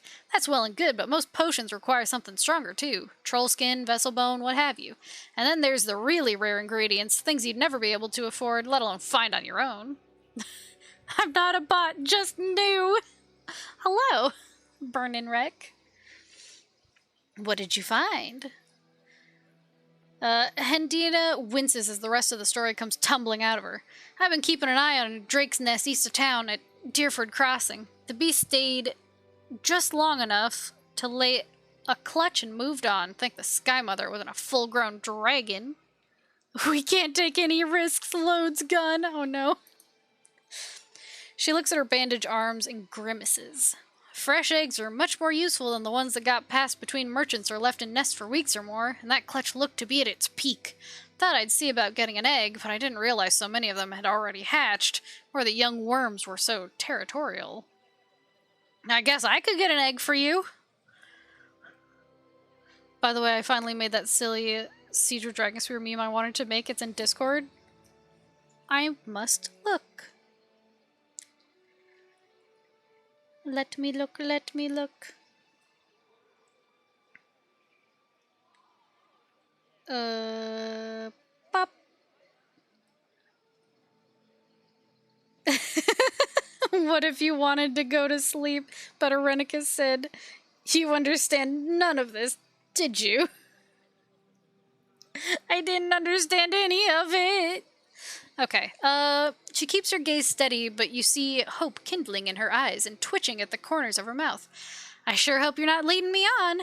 I don't think I could stand getting burnt again. She bites her lip. If you really mean to go after it, I'd certainly pay you. Just remember, big as they are, dragon eggs are fragile, and there's a lot more I can do with the whole one. Cool. I'll get you a dragon egg. Let's see. I'm guessing this is... Wait.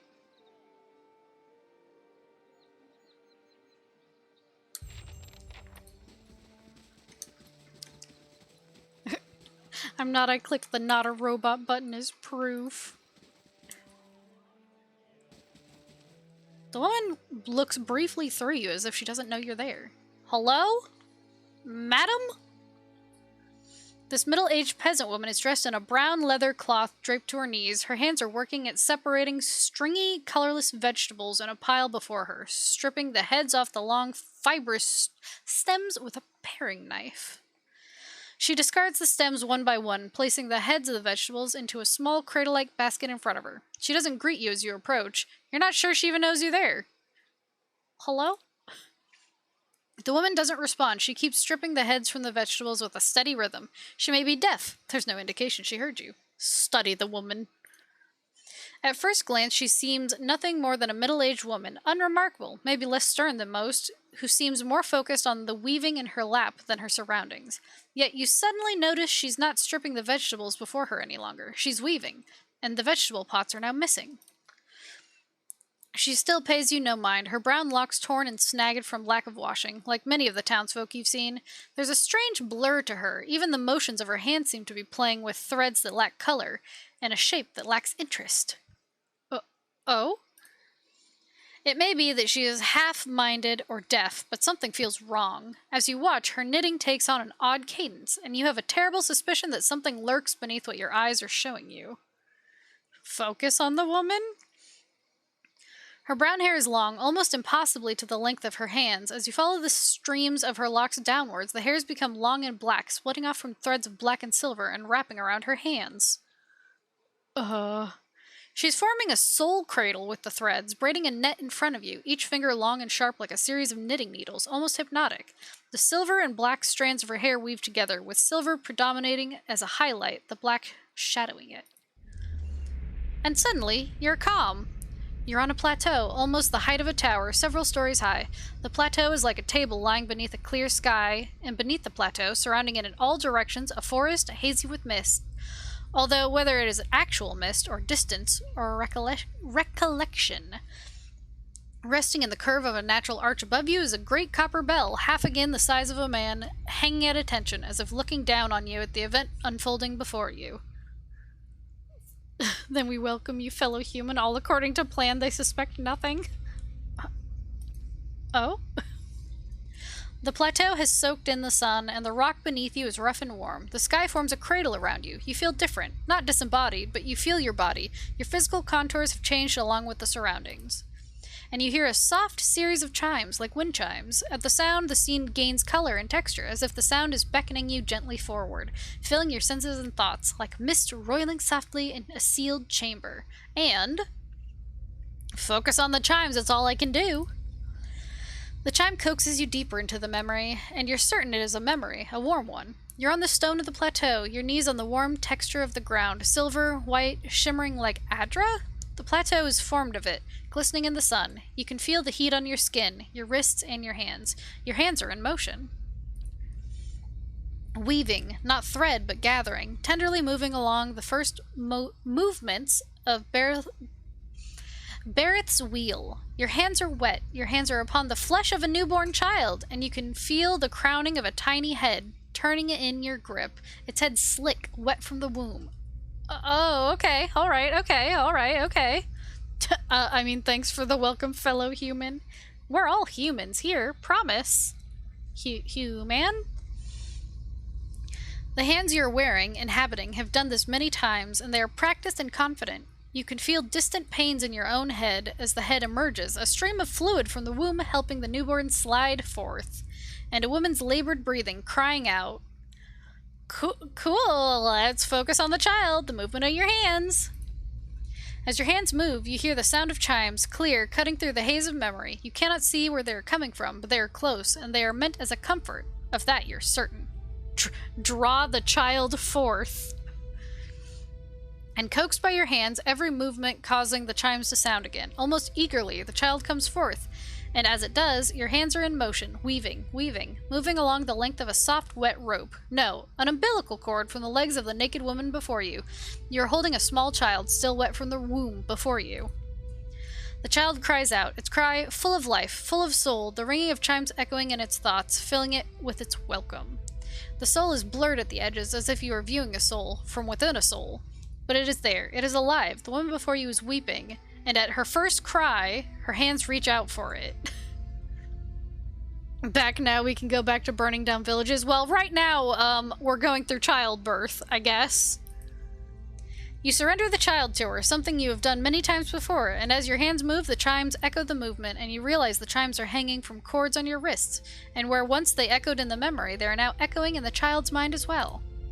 The chimes are intended to welcome the child, to be its first gentle greeting into the world, a soothing sound guided by the tender motions of your wrists. You are helping to weave its thoughts, its perceptions, and the experience. The experience. The woman laughs with a ragged joy, laughing from a parched throat. Her emotions seem soothed, but the physical demands of labor have left her exhausted. But the child is here, the child is safe, and all atop the plateau is peaceful, calm, distant, flattening out as the memory persists. Retreat from the memory.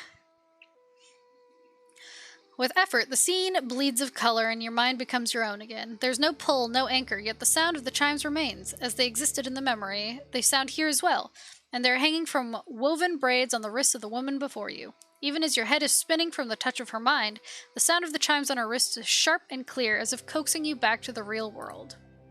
The woman still sits before you, but she is nothing like what you first saw. She's wearing black, shredded garments that drape over her form like streamers. Her hair is streaks of black and run through with silver. Her age is almost impossible to tell. She simply feels old, like a crumbled watchtower. As she lifts her head to face you, you see that her hair is draped across the front of her face like a veil. Ugh. What you first saw of her was a mental glamour of some sort, unconscious, and you realize what you see is not what the world sees, and you are perhaps the first to see her true self. Still, you don't sense a threat in the realization. If anything, you feel a sense of relief from the figure. You can hear her thoughts, and she is glad to at last be seen. Who are you? I am seen, but the eyes of others do not remember. You were the first to see me as I am, the call stripped aside.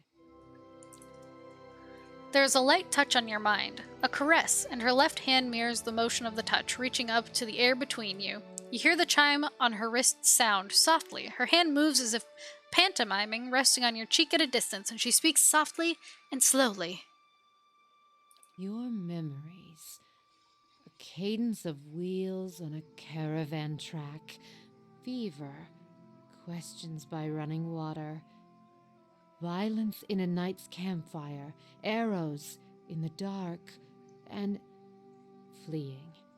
Falling rock and cracking stone, and a storm. The storm. The storm. The storm that brushed you. Did its screaming wake you from your mind's cradle? Your memory of it is painful. Its cry is difficult to ignore. It's like a child. Many children crying out. Who does this voice? I gotta know.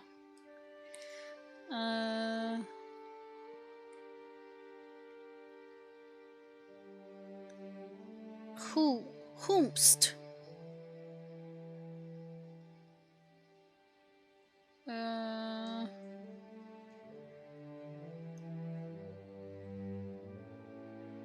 Tara Platt. I thought she sounded familiar.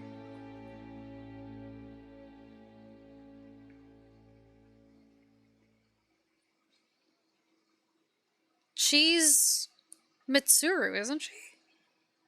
Is she Mitsuru? She is, right? It's like, this is a voice that I've heard recently while playing a Persona game. I'm pretty sure she's Mitsuru. My senpai. Yeah, in Persona 3. since I was playing Portable before I got Persona 5 Royal. I encountered a Buick, yeah, and it did something to me. Her hand withdraws shyly, the chimes sounding softly once again. The woman stands, uncertainly, as if she's been sitting for some time, or is too weak to bear her own weight. You notice her cheekbones are tight, her face gaunt, yet while her stance is weak, she seems determined to stand before you. You are able to see me. Also a couple Fire Emblem games.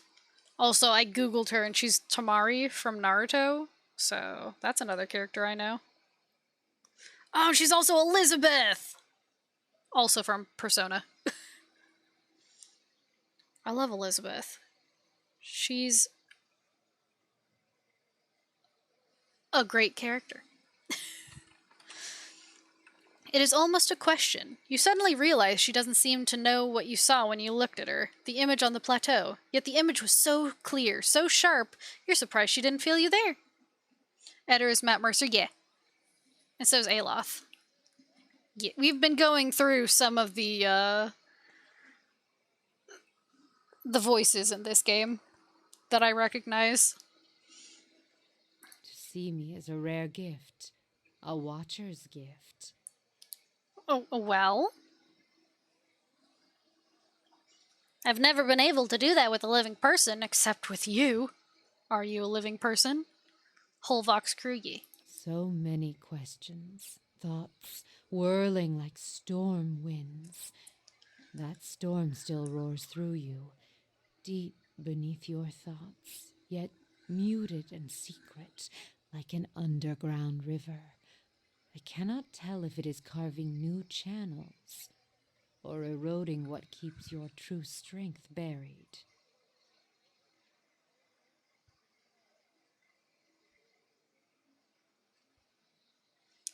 But most importantly, Matt Mercer is Volgiln the Mighty. No, that's Mark Meer. That's Mark Meer, you silly. Different Mark. That's Male Shep. Oops. I mean, it happens. The fact that you could hear it at all, survive it, is something few have ever done. Your power will grow stronger with each soul you touch, as it allowed you to reach out to mine. Thanks, Mitsuru. I don't know how I got them mixed up. They're both Marks. Or Marks. They're both Matts. I don't know why I said Mark. It's fine. There's a silence, and although it seems to last for but a heartbeat in your thoughts, it stretches out between the two of you like a pull between your minds. You blink, take a breath, and then you realize she wants to ask you a question, yet can't form the words, as if assembling them is painful, or there simply are not enough pieces. Assemble the thought. Do you want to travel with me? You feel a wave of fear, gusted with the strength of relief, although oddly, her expression does not change. Then fear dissipates, and you feel strength and certainty, as if the plateau from her memory lies beneath you, and a calm sky looks down upon you. Oh! Achievement unlocked, the Watcher with 8 friends. Oh! I have 8 friends! God, I wish that were me. What is she even... She's a cipher. What does a cipher do?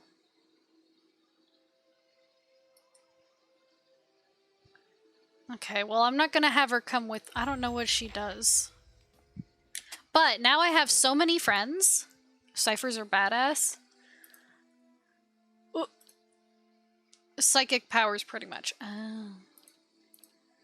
Does she ride a motorcycle? Does she use Marin Karin?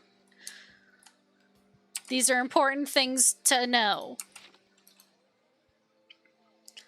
If you've never played Persona 3, I'm so sorry. I'm so sorry that you won't get that reference. Just know it's very painful. It's very painful. Piggies! I thought you didn't have any pigs! I guess these are piglets. Look at the look at the teeny little pig! It's so small! It's so small! It's tiny! Excuse me, sir? I know I have a space pig, but I want this one. It's tiny! Hey. A man paces angrily in front of a wrecked animal pen, his sun-weathered face twisted with ire. He's so wrapped up in his fury that he doesn't seem to notice you. Gallowing slobbering beast, blazing bloody effigy, thrice damn salty wench and her soggy... Her soggy what? You want a pig? You see cute piglets the farmers use food? Well... I think they're cute. And I mean, I have a space pig. So, I don't need a pig. A space pig is much cooler than a regular pig. But when I see a tiny animal, I want it. Like, for anyone who's played Inquisition, and you go into, what's it called?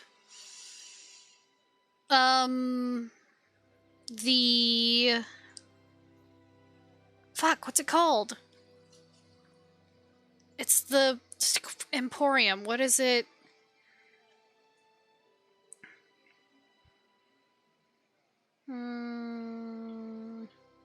Is it just the Emporium?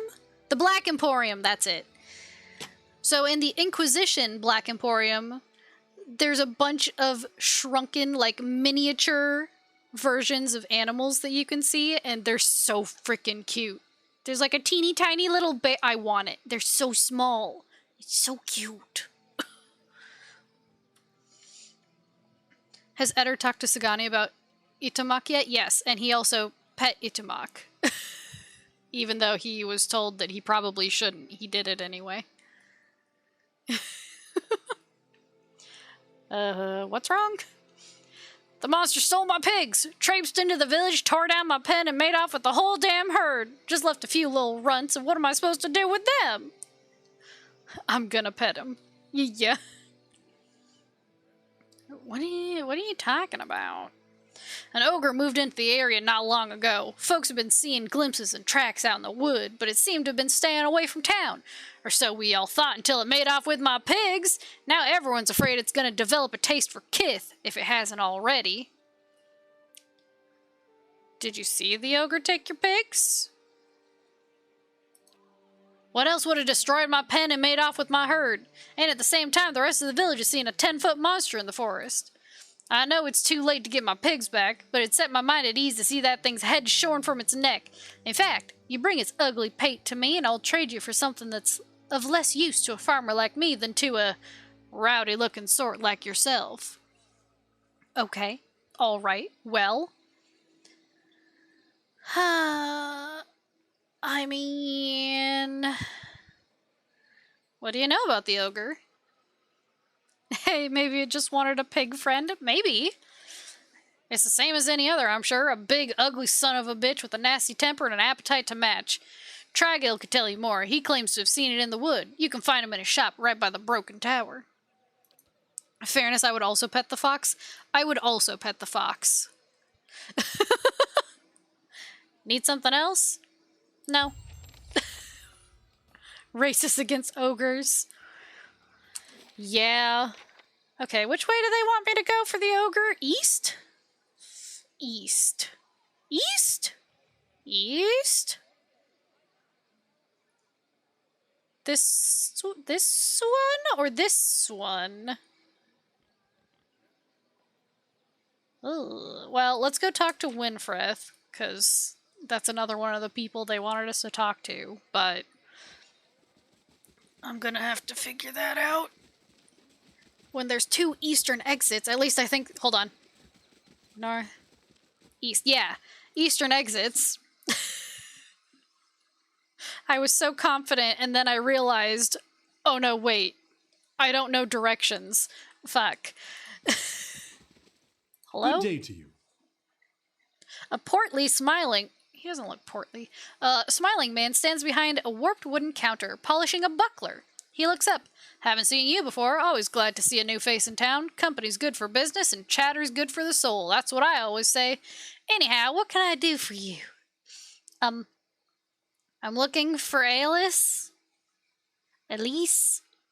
The conversations between party members is fantastic. That's one of my favorite things in, like, RPGs like this, is when your companions talk to each other. That lord's got you asking around too, eh? He grunts. At least you asked politely enough. Bad enough having a small army move into town, but then they start throwing their weight around and telling you your business. He shakes his head and clucks. Like a chicken? That's the problem with these lords. They think their money and their family name entitle them to some kind of special treatment. They expect everyone to fawn over them the way their servants do. No, sir, that's not the kind of people we are. Not in the Deerwood. We broke away from Ader to get away from that kind of nonsense. If they think... Okay. All right. Okay. I'm looking for the girl. I understand. I'm looking for the girl. Of course. I was just getting to her. He clears his throat. I haven't seen her. Not since she went missing, anyway. She mostly kept to herself. He shrugs and wipes at the buckler again. But you know how women are. Do I? Do I know how women are? Winfrith? Always carrying on, full of palaver once any two of you get together. Perfectly harmless, mind you. I'm not criticizing. Hey. Just feels like you never run out of things to say. Oh? That girl seemed rather quiet, downright shy if I do say so, but even Hedina got her talking. Just goes to show you. Well, that's because women feel safe around other women. Hedina? An alchemist, runs a small stand near the center of town. Talented lady, but she had a run-in with some worms not long ago. She's lucky it wasn't that ogre that's been roaming about. It took all of Rumbold's pigs the other day. Did you hear? I did. But don't get him started. He's still sore about the subject. Once you get him wound up about that ogre and his pigs, he just won't stop talking. Cool. Bye. Thank you. Very helpful. Also very realistic. Small town. Everyone's talking shit. Okay, well, I guess I'll go this way. So, Kana, what do folks in Rawatai do for fun? Aside from each other? Do you just gape at every shiny object that comes along? Or is that just what you do when abroad? Tekoa may be more traditional, but it has its share of festivals. Drink a little wine, find someone to dance with. Wine and dancing? Oh, guess I had it all wrong. So no shark races and undersea orgies? No, that's all true. No, that's all true. Okay. Deerford Crossing. Is that where I want to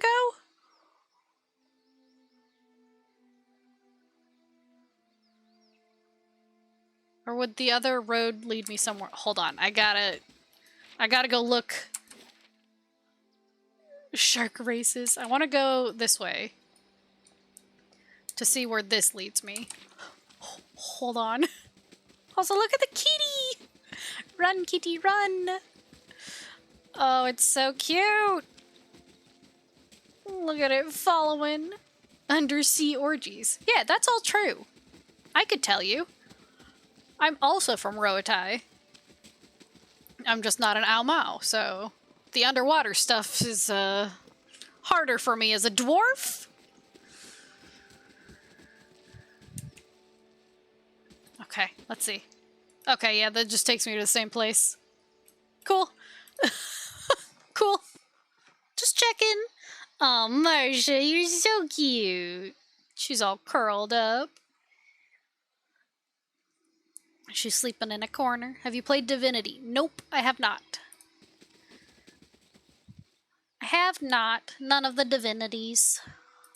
I own them now, though. A similar game. Yeah, it was on my list of, or on the poll of games to play next. It didn't get any votes. Oh god, wood beetle. Let's go.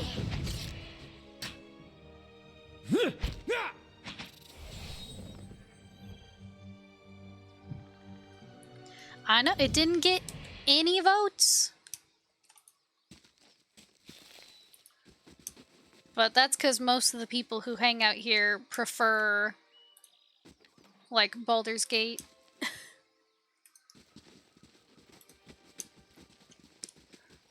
But I almost played The Witcher also, which would have been fun. But you would have seen my true talents.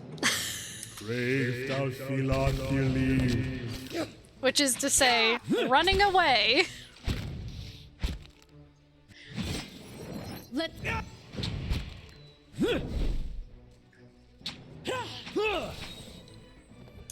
Running away is my true talent in games like that.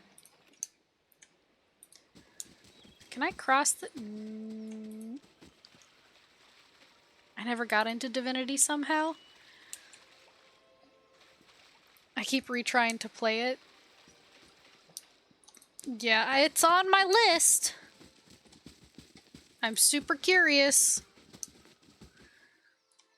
A wolf. Let's go. Another wolf. Divinity 1 I had trouble getting into. Loved the combat, but felt very aimless story-wise. And it really was easy to get lost and not know where to go. It doesn't show objective markers. Ooh. Marcia! Hi, baby. Yes, hi, baby. She has awoken. Yes. She needs to go drink water. To be fair, I played Divinity 2 first. See, I have Original Sin on my to-play list. But I've heard from one friend that Divinity 2 is very good. Let's go. I tried to play Divine Divinity and Beyond Divinity, but I just, woof. I was not in the mindset to play that. It was, rough for me. And I was even playing on easy and I got my ass kicked. It's the most D&D type game I've ever played. If the game was more clear where to go, I think I'd return to it. Yeah, that's fair. A deer.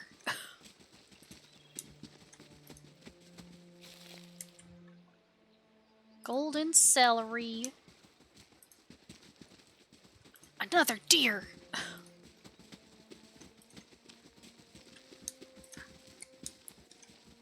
Ooh, this looks... Oh, this looks good. This looks fun. Oh, this must be... Oh. The whole selling point in RPG is deciding where you go next, for better or worse. Yeah. I loved the first hardcore Divinity, but it was a long time ago. I'm going into the cave. I should have started sneaking. Quiet.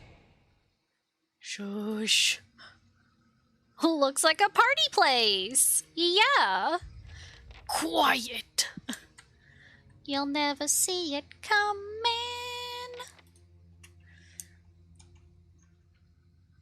You should party with the ogres. Yeah. Are those spider webs? Oh, are there spiders also in this cave? Oh, God. I'm already itching just from saying the word spiders. Of course there's spiders. Of course there's spiders.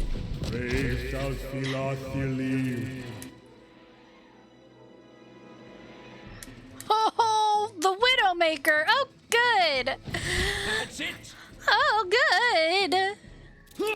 Just kill it. Just kill it. Don't make it our friend. Just kill it. Aloth, I swear. Ah. Oh, I hate it. Oh, I hate it. Oh, I hate it. Oh, I hate it. I hate it. Oh, I hate you. Please die. God.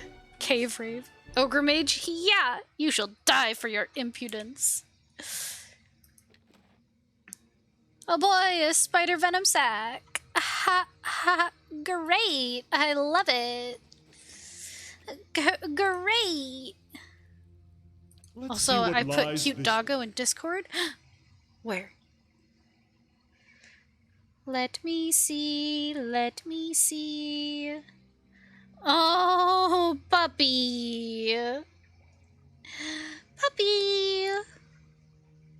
Adorable. Adorable. Hello? Hello? Kitty! He's real friendly too. That's nice, because a lot of small dogs have hate in their heart, which is why I think they like me, because we can share that. I have much hate in my heart, being small. Brave dog. Oh God, oh Lord, oh Christ. Let's go. Let me at him. That's it!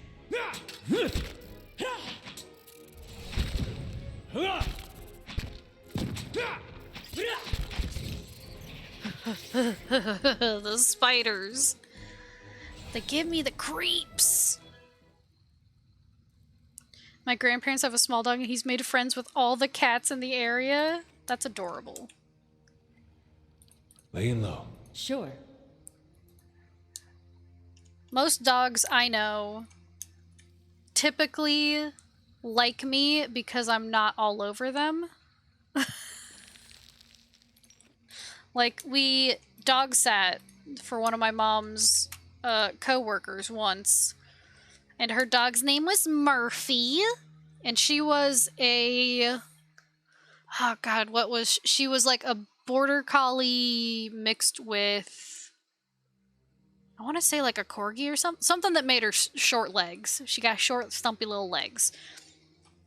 Anyway, I was the only one she liked, and I was also the one who was not excited to have her because we had cats. And she, while she was okay with cats, our cats were not okay with her. Let's go. That's it!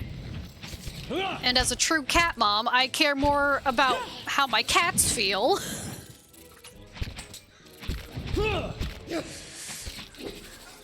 Hi, Marcia. But it ended up being fine. Although she did somehow get onto my bed Brave dog and walk off on me relief. while I was sleeping once.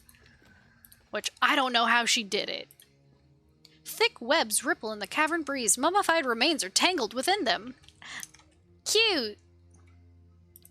Quiet. But yeah. My dad's girlfriend's dogs were raised at a temple for about a year before coming home, so they got used to seeing strangers and other dogs. See, that's good. It is good when they're like... What's the word I'm looking for? Socialized. There's a lot of bones. Look at all these bones. Ogre? Ogre? A gun! Ooh, a blunderbuss. Bone rave.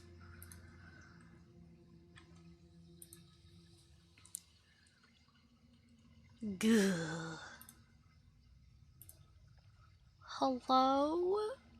Hello? Oh, God. Another Widowmaker. Oh!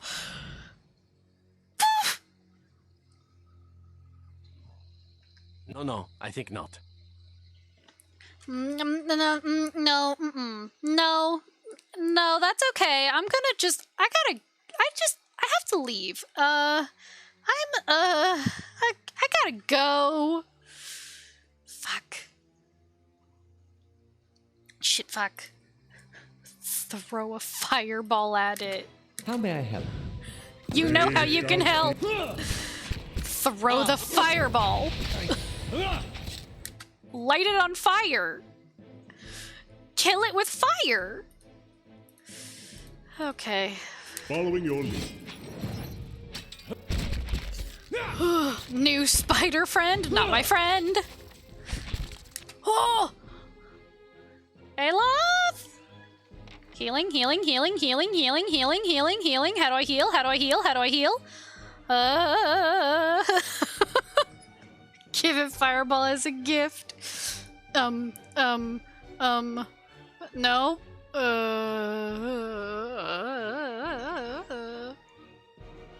This looks like healing. Reminds me of the Billy and Mandy spider. Oh god. Moeth Ixi Anna! Please help my boy. Okay. Why don't you love me, Dad? I do remember that. Okay. Ooh. Let's go. Die spider.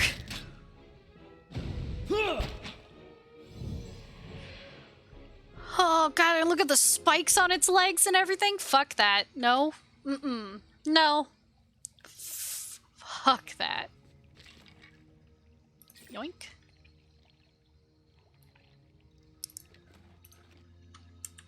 Cool, great. Love it. Ooh. Right. Okay. So what's this way? Nothing? Cool. Were there no ogres in this I shall be cave? discreet. Yeah, I don't read a lot of comics.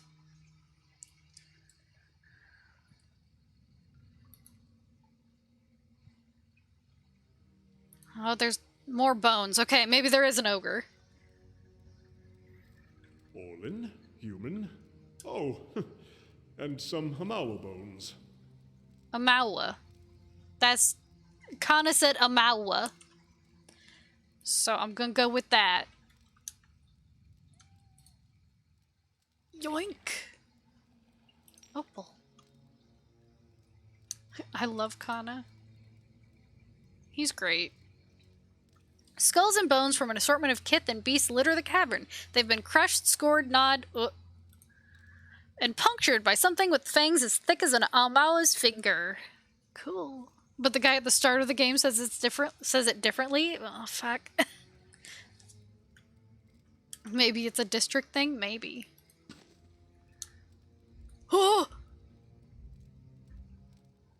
Hello. Like tomato versus tomato. As you advance into the darkness, the ground begins to tremble. You hear plodding footfalls, growling breaths, and bone-snapping crunches. Great! I just call them big blue people, but they aren't all blue, are they? An ogre steps out of the shadows, 10 feet tall and bulging with muscle. He tears a mouthful from a hooved, pink-fleshed limb and tosses it aside. No, the pig! He watches you from under the thick ridge of his brows. Too well equipped to be a villager. A bandit from the road, then. Must be. The ogre snorts and tightens his grip around a club. I've kept to myself. Killed no one but the fools reckless enough to chase me down here. Why have you come looking for me? I'm looking for a young elven noblewoman. She's gone missing. Korgrek's snarl reveals a row of large stained teeth. I've done my best to avoid kith, especially the kind that might give rise to search parties. He scratches his knuckle and eyes you. She never came here, of that I'm sure. Oh. Okay. Oh, smart and well-cultured new friend? Then I'll look elsewhere. First, I want to ask you something more. He glares at a spot over your shoulder as if he expects to see someone lurking behind you. Speak. Fast. A farmer from Deerford claims you ate his pigs. He rams a fist into the wall and roars. Then I should have eaten the blazing farmer. I underestimated the love these villagers have for their swine. Calm down. What? What are you doing in this cave? Hiding from your kind. He scratches a tusk, glaring at you. Kith driven from their homes by strange storms. Banded out for blood and coin. My kind is unsafe around Kith at the best of times, but now... tempers run hot, and ogre blood is valued among your alchemists. His fingers flex around his club. I don't have perception, survival, or intellect, so don't worry about it. The Deerwood is huge. Surely there's a better place for you to hide out. He smashes his club into the ground. You think I haven't looked? I've wandered the wood from the icy yen to here. A spider-filled cave is the best hiding spot I've found yet. He admitted to the crime. Kill! But we could use him to help us lift things. I can lift things. I have 23 might. I'm a lifting machine. He clutches his club with both hands and draws it closer. And you seem sensible enough to understand that now that you found me here, I can't let you leave. Yeah, Red Riding Hood Dwarf can lift too. I'm a lifter.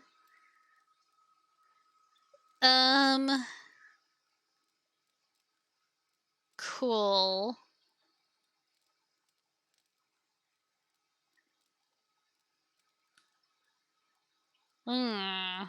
Lifting contest. I should really start lifting IRL too.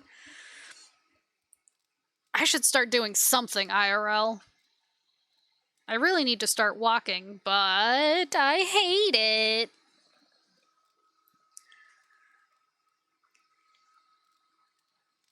Do it, lift cats. What would the character do? Well, I can't lift him, which is a problem, because that's my solution to everything. I bet he would be impressed. Don't you think? If I could lift an ogre, I bet he would be super impressed. Well, you really need to leave. But how do I tell you to leave? This place isn't safe. Even if you kill me, it's only a matter of time before someone else finds you. He grits his teeth and glares at you, his eyes hard and narrow with rage. Korgrak takes several heaving breaths, seemingly ready to charge at any second. Finally, he drops his club. That's what I was afraid of. He sighs, blasting you with his fetid breath. Time to move on, then. I have a stronghold in Caed Nua. Help me defend it, and you can stay as long as you like. Sell my services for the shelter of a fortress? Sounds like another kind of trouble, but perhaps one I can handle. He begins shuffling back into the shadows. If you need me, you know where to find me. I'll leave Deerford alone for now. Hell yeah, bitch! Hell yeah, bitch! She befriends the ogre. Hell yeah, bitch! Yes, yes, yes, yes, yes.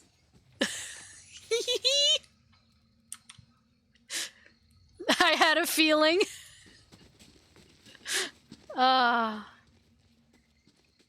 Kill the humans, befriend the ogres. Well, as a dwarf, I'm not fond of humans anyway.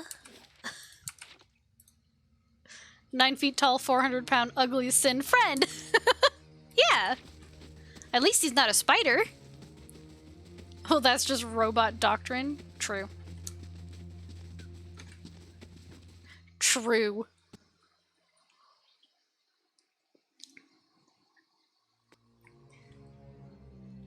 I mean, but most of the humans I've met have been dicks. Edder's good. But that may be because he's, what's your intelligence, Edder? 10. 10. Mine's 13. And I could lift him. Look at this might. Strong. Oh, I've been deceptive. When was I deceptive?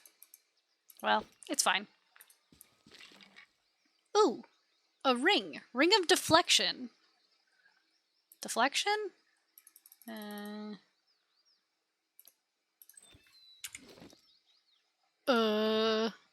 What does deflection do? It won't let me click on it.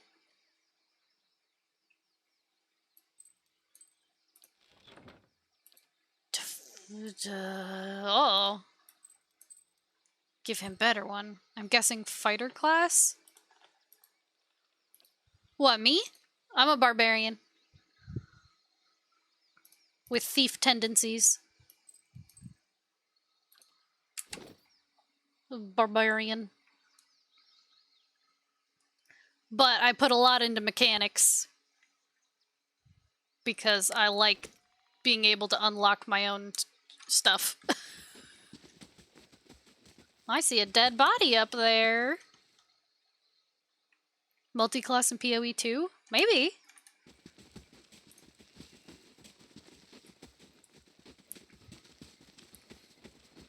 I mean, perhaps. Perhaps. How do I get to you? Wait, was there a way from the cave to go up here? Loot, loot, loot. Because it looks like there's another... Hold on. Now I gotta go check. Hey, you... We have to go too! Come on! Aloth and I are like, uh-uh. Uh-uh. Eder, where the hell were you? Where did he go? He's running cross-country. Eder, you don't have to go cross-country. This looks like another way out. Is it? Oh, it is. Okay. He ran to pet the spiders? No. He has one on him. No, wait, he doesn't. It's in the stash. Scan cultist robes. Cool. Scan initiate hood. Cool. Tattered note and a skull key. The note is bloodstained and torn, and the edges are smudged with some kind of pigment. From the scraps that are legible, you can make out hastily written instructions. To avoid the entrance in the tower, traffic through my shop would attract the attention. Deerford may be sympathetic to our goals, but they wouldn't approve of a temple. Yet. Key to the entrance by the river, east of town. But be careful on the road. Reports of these days. T. Nothing good ever comes from cultists. No. Typically not. Typically not.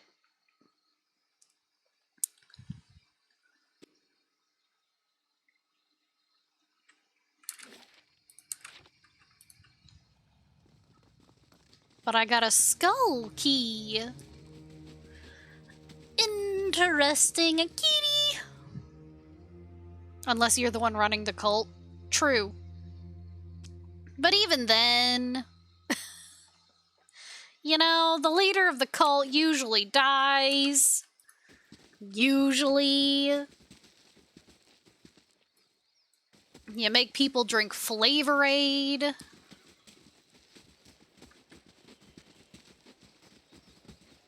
Also, you gotta do all that cult paperwork. True.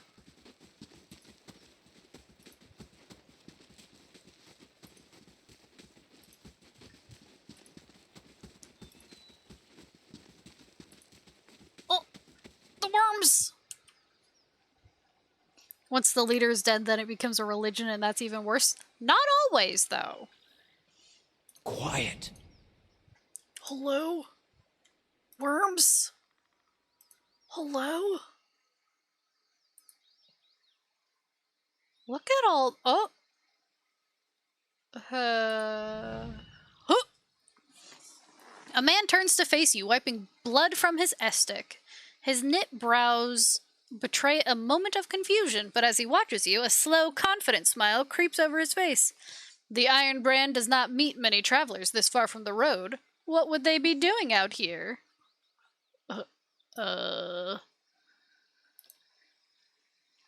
Ralph, an elven man, cocks his head at the other. I thought it was gonna say cocks his gun, and I was like, hey, there's no need to pull out your gun. Kinda pull out your gun.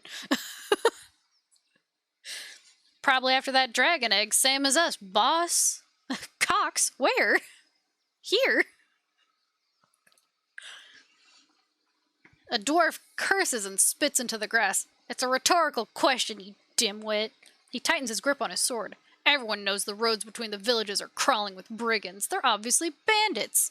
Same as us. Hide the hens! Our dragon now.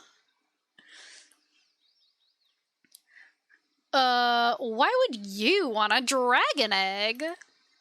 He laughs. To sell it, of course. If I wanted to eat it, I would have grabbed some pigs from that farm in Deerford, too. Wha- Oh? What do you know about dragon eggs? I bet you thought I meant something else with cocks, Well,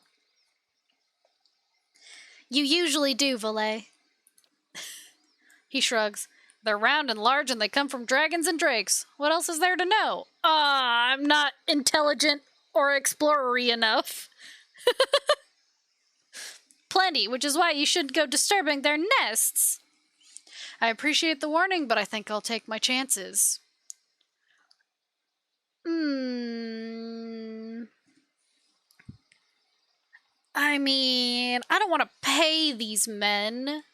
They just told me that they were brigands and bandits.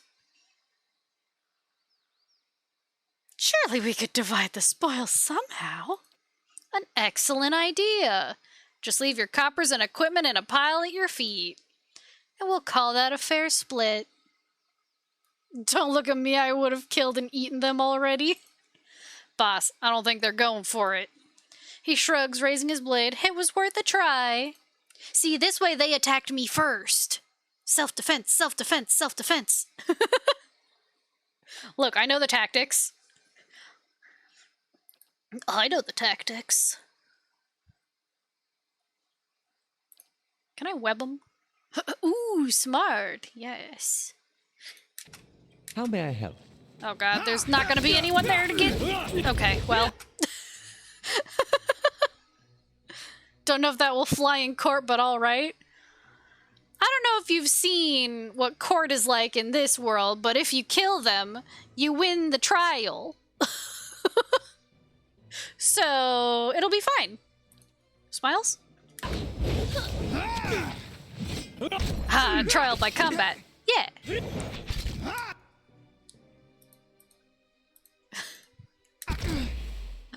That's not very helpful.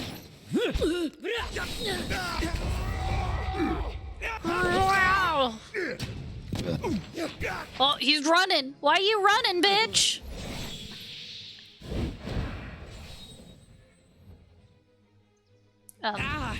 Hello? Everyone kill this man. He's shooting Aloth. Kill this man. It's the person who lives that writes the history books. True. So much grunting, it's almost like being violently pummeled is painful. Nah. A stag helm. There's the egg! Ooh. A grimoire. Aloth? There's only one spell here that he doesn't know. Sure. Arduous delay of motion. Cool. Anyway, yoink! There's the egg. Don't worry, I can get it. The cliff face is blackened and melted like candle wax. There's a small outcropping overhead with what appears to be a crude nest. It looks like a challenging climb. Hopefully it uses might, because I have that. You take another look at the cliff. There may be only space for one person at the top. I'm gonna climb it. Wait, or is this more of a dex thing? Or is this... No, this would be athletics, right? I should... Hold on. Hold on. Who's got the best athletics? I have 4. Eder has 7. 1. 9. Hell yeah! 0. Cool. And 1. So I would send the bird to get the egg. Alright. Good to know. Cool. Pelagina begins climbing the smooth cliff face. The handholds, however, are few, and progress soon slows. After nearly missing a step, Pelagina is forced to return to the base of the cliff. So it's not an athletics thing, then. I'll do it. Nope. Okay. I need something to help me here.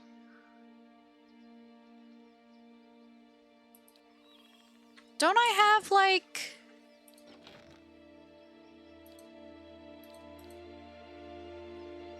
Send cat after egg? That would work. If I could do it. I have... I don't have a grappling hook anymore. Remember when I used that grappling hook to go in the blood pool? Oh, also here's the tiny spider. I'm gonna have to go buy a grappling hook, I think. Unfortunate. Worm! Oh god.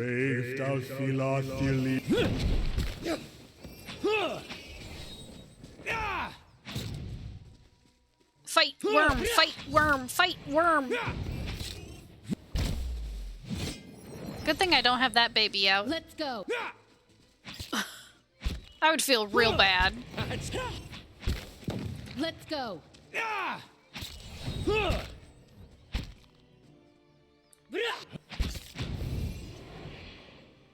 Cool, cool, cool, cool, cool, cool, cool, cool, cool. Lots of worm murder. Is there gonna be like a...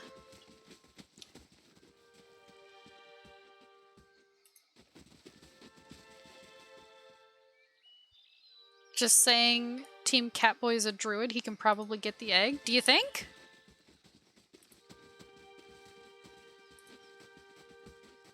Do you think?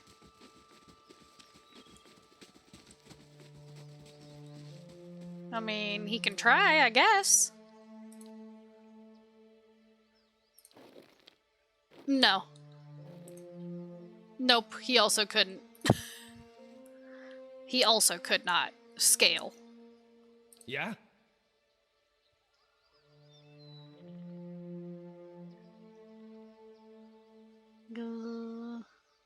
Aloth?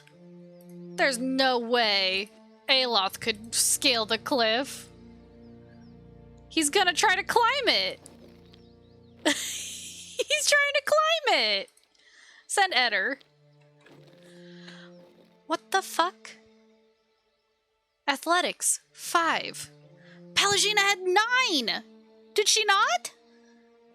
Okay. Alright, Eder. Eder slowly ascends the cliff, taking advantage of crevices and spurs in the rock, and reaches the nest. Maybe I'll start a new playthrough of this game this weekend and actually finish it.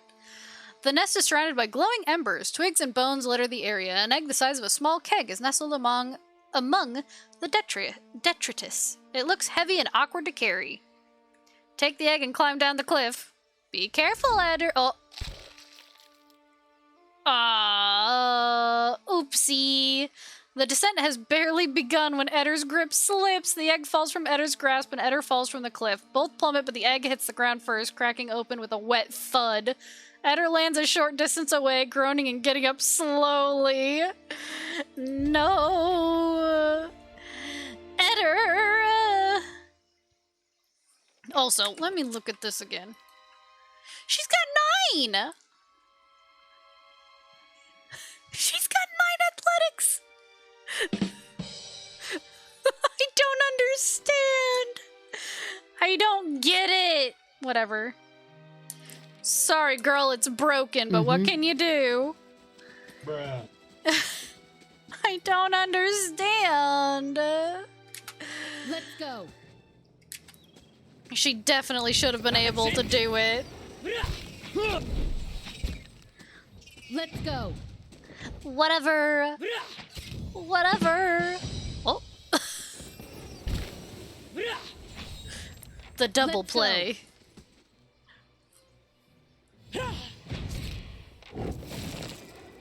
Oh god. I didn't want to spoil it, and I'm both happy and sad that I didn't. Well, it happens. Boo. I mean, I'm glad that you didn't, because It's more emotional this way. It's more emotional this way. Oh, what's this? Ooh, woo, what's this? Oh, a Zarp skirmisher. Kill! Kill! Tiny lizards. Where'd the beetle go? Oh, there it is. Oh, jeez. Stone beetle. Die. Roak 10. Little late. But thank you, Kana. Thank you, Kana. Appreciate you. Ooh, Adra. You stand within what looks to be a ruined shrine. The moss-covered remnant of an ancient statue lies before you. Examine it. It's just legs. Only the broken legs and feet of the sculpture remain. Long grooves alongside it suggest that it could be moved. Near the base of the statue, you discover a skull carved into the stone. Examine the skull. A skull is carved into the stone in intricate relief, its mouth agape. Peering closely, you notice a rusty keyhole between its jaws. Try the skull key. The key slides easily into the socket. You turn it and the ruined statue begins to move. For a second, I thought it went into the eye hole. Okay, so it was athletics and con. Oh, that makes sense. Constitution. The displaced pedestal reveals a dark passage descending into the earth. Aha! That's done it. And now we need only descend these treacherous steps into murky darkness. My favorite pastime! Let's go! Is there a blood pool in here too? Ha ha.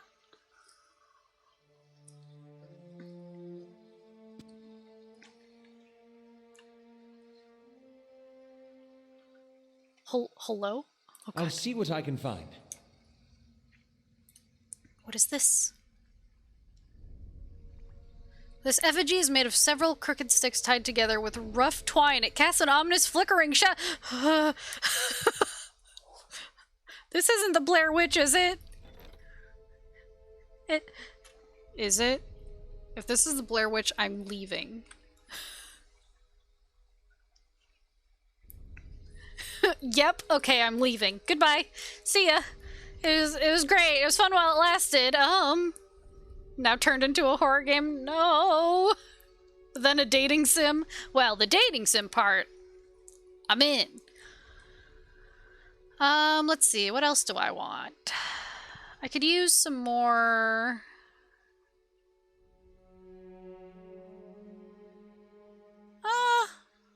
I'm gonna do the dungeons, actually. So I can hold people in the dungeons. Teehee. Blood Legacy. Oh, good. Oh, good. Oh, no. This is about Elise? Uh-oh. Girl, have you been sacrificed, or are you now the Blair Witch? I don't know how it works. I never watched the movie. I was too fucking scared. Hello? I'm so scared! I've got it. Finished. Ooh! It's level up time! Okay. I would like...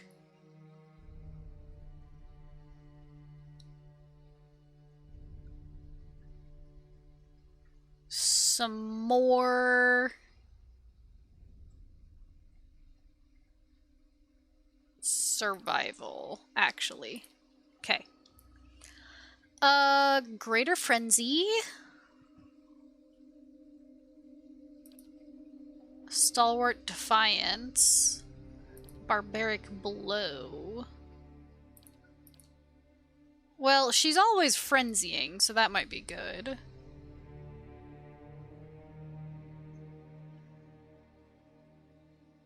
Ghost Hunter? God. I might go with that. Utility, Deep Pockets. +2 quick item slots. Arms Bearer. Shot on the run. Scion of Flame. Heart of the Storm Spirit. Field Triage. No, I'm gonna go with Greater Frenzy, I think. That sounds good to me. Oh, Marsha going back to nap. Eder! I'm gonna give you more survival. Wary Defender. Increases the fighter's awareness while in defender mode, granting a bonus to fortitude, reflexes, and will. Yes. That sounds good to me.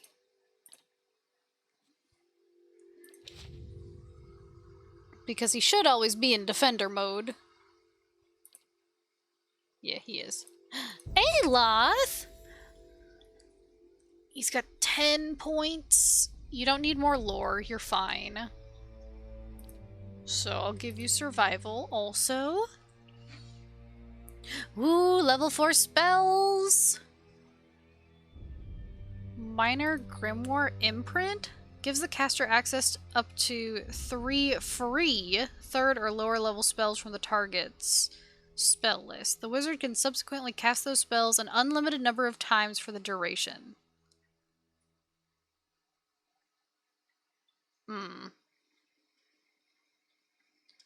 Flame Shield. Yeah, Flame Shield. Mara's Writhing Tentacles. Oh dear. Summons a trio of powerful tentacles that cannot move. Oh. But can inflict crush and corrode damage and the stuck affliction on anyone they hit. Is there something you want to tell me, Aloth? Tentacles?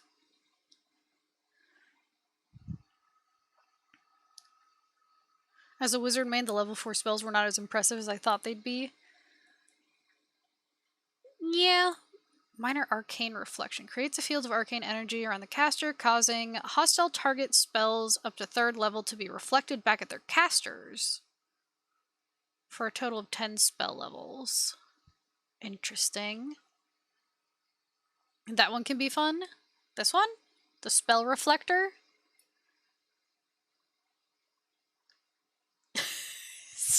Sorry. Essential Phantom. Creates a ghostly double of the caster, causing shock damage.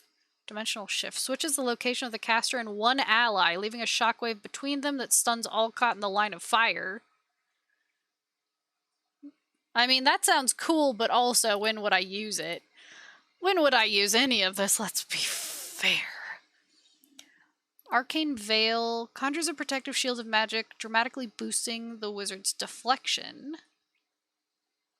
Ooh, or bonus spells.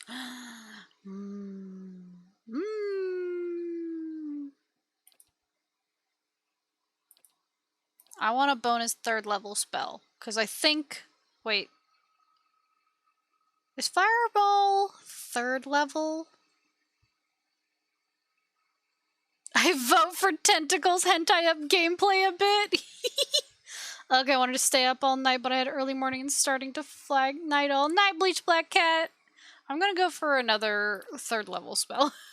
I also vote for Tentacles. No tentacles. Catch you all next stream. Bye. Thanks for stopping by. No tentacles. Maybe next time. She needs more survival. It's a good battlefield control. I'm sure it is. Ooh, greater lay on hands. Yes, please. Healing spells. Healing spells. Healing spells. And Kana. Survival. Oh boy. I know nothing about chanters. Let's see. Chanter creates 2 bouncing beams of pure light that restore endurance and grant immunity to frightened and terrified. Charms enemies. Defends against hobbled, stuck, paralyzed, and petrified. Causes enemies to be terrified. Amasses stray soul fragments to form 2 will-o-wisps. Cool. Conjures 3 worms. I'm gonna go with the worms. Worms! Is this game cool? I just started Wrath of Righteous today. It's really fun. Wrath of Righteous. I mean, I like this game so far. Wait, isn't there one? Gunner. Yes. I'm giving him Gunner because he's using his gun all the time. Because Kana has a gun. The dog days just begun. Hey. Oh my god. Ma'am? I shall.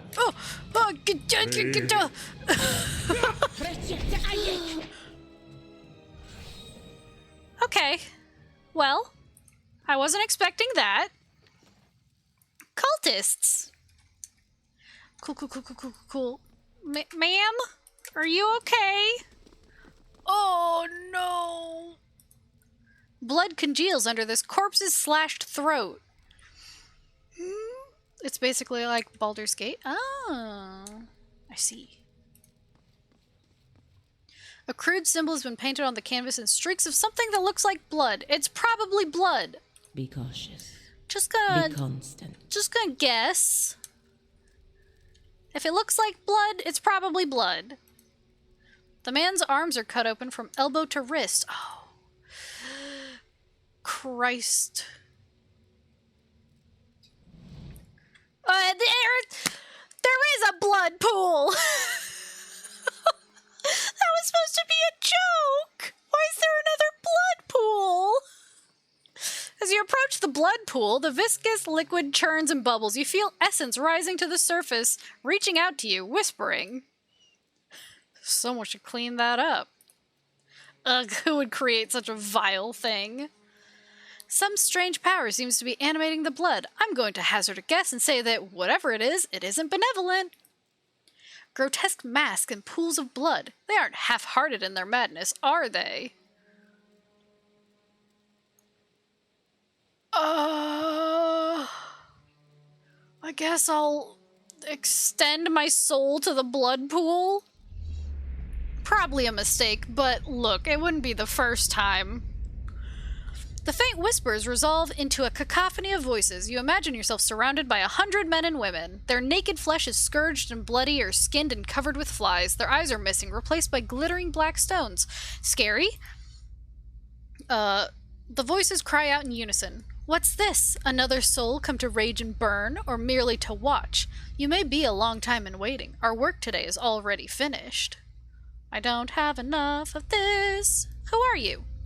A woman's voice replies, Nobody's. Serfs and thralls and whores, used and thrown away. Almost all we had was taken from us, but what little remained, we gave here.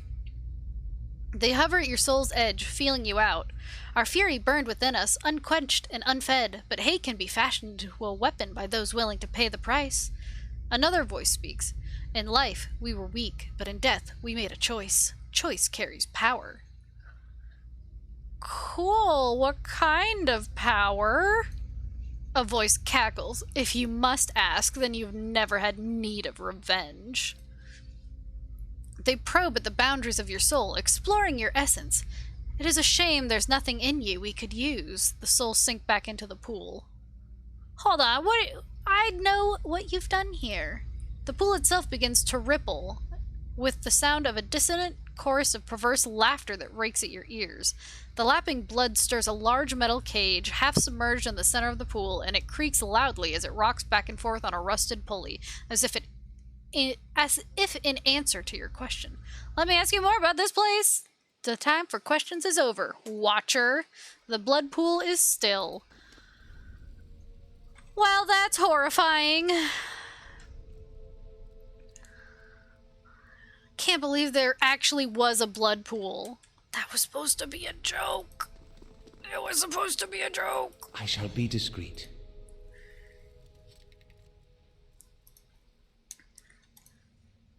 Cannot believe. I guess they really do love their blood pools in this place.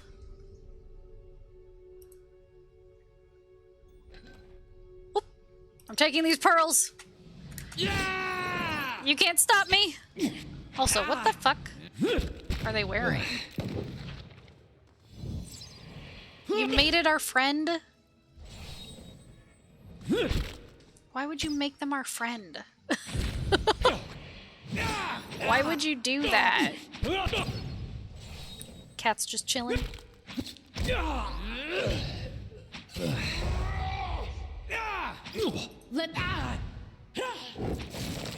Oh, come on.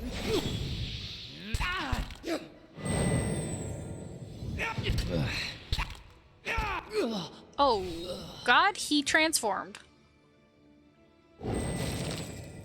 Cool. Radical. Back to, I shall be discreet. sneaking. Ooh, lockpick? Not that I even need those anymore. No. I am skilled at picking locks. Like every barbarian should be, right? What's in here? Hello? Oh, Worth a look. That's a big trap. Any other traps? Oh, yep.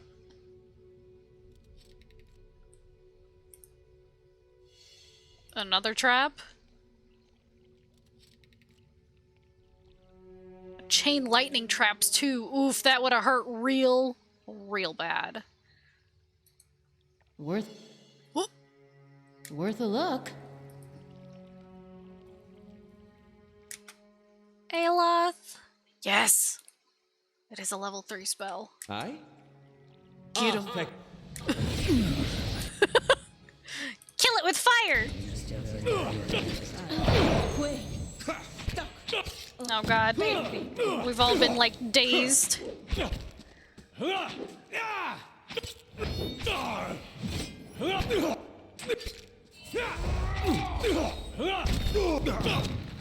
Christ.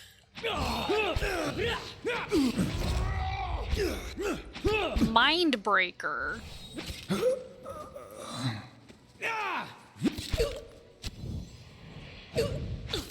Oh, thank you for the follow. God. A mind breaker. This elegant vase is cracked and chipped. It looks like an antique from Adir. Fine padded armor. Potion of major recovery. That seems helpful. Okay, everyone. Chill out again. This door is also I'll locked. get it open. Finished. Hello? Oh! Oh! Huh. Women. A large, bull-necked man in a hood helps a young elven woman down from a glass chamber connected to a dizzying array of cables and machinery. Her skin and clothing glisten with fresh blood. Oh no. You may feel a little lightheaded for the next hour or two, but that will pass. Have a meal and get some sleep when you return to town. The transfusion. The girl sobs into the back of her hand. The transfusion will be smoothest if you relax and rest. The implanted essence already has a hold on your mind, so fighting it will be useless. And I hope our new visitor does not complicate matters overly. What's going on here? Subversion. The black sheep cousin of justice. Or haven't you heard Lord Heron's tale of woe about a missing daughter and an impending marriage? He's sent his soldiers to scour the village while he bides his time at the Dracogen Inn. I know, it is Matt Mercer again. You of all people should understand what I'm doing. I don't know who you are, but I can read that look of discontent on your face. Polite society frowns on your struggles and ideals as much as they do my animancy and Scan's rituals. But unsightliness reminds polite society that there are limits. When no one pays attention to the excesses and debaucheries of a lord, you give them something they can't look away from.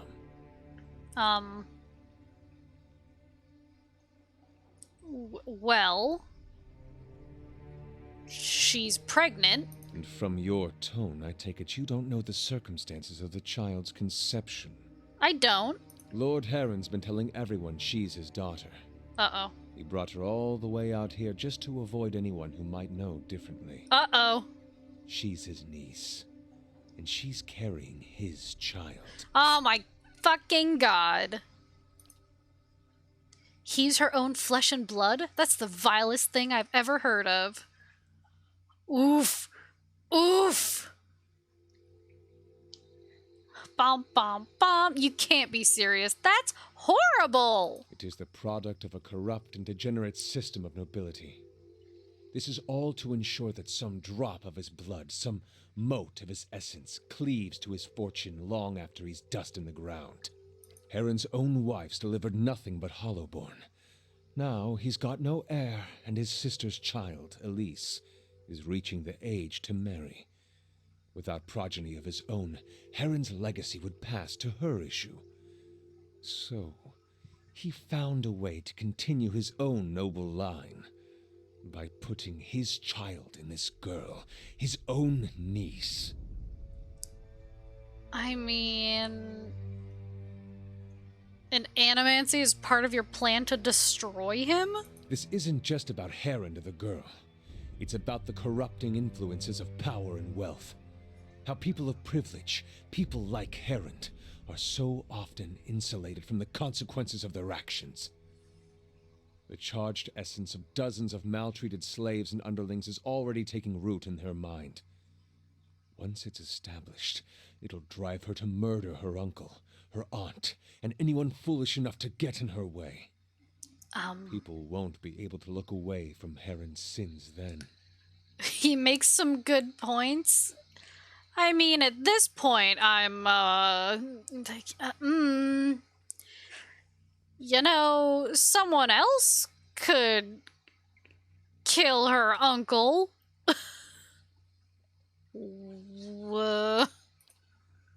Seems like a lot of trouble to go to when a simple lynch mob will do. They don't get a lot of things right, but this kind of thing they know what to do with. True, Eder!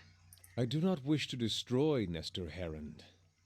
I wish to end his entire rotten line. His name will become a curse among strangers. The deeds of his house will be eclipsed by his ruin. Foes will hear his name and shudder with pity. And any relatives who should survive him will abandon their fortunes just to rid themselves of the association. I mean, yeah, but you didn't have to do this to her. What did she do? It probably wasn't even her choice. Don't do this. It's already done. The essence is at work in her mind. He nudges her forward. She only hesitates for a moment, seeming to rediscover her balance. She starts for the door, already drying her tears. What is any of this to you? Don't tell me you pity Heron. The girl was already his slave. Soon she'll be free of him, and the world will be a better place for it. Yeah, but she could have been free of him without having to kill him herself. Like, and, you know, having a bunch of souls put into her soul that's probably breaking her mind.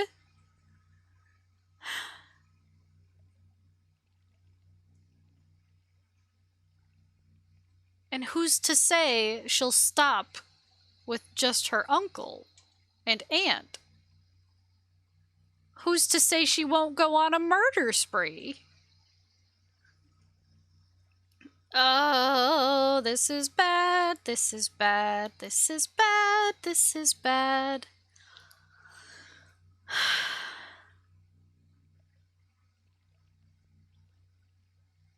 I can't.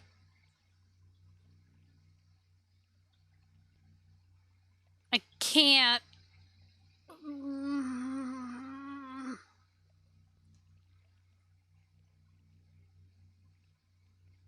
No, I can't. Effigy's eyes, do you realize what you've done? She was going to die anyway, but at least... you'll pay now, even if Heron won't. God. Oh. Look who leveled up. Better do it now. Christ. Your survival's pretty good. You killed her! I did. I did kill her.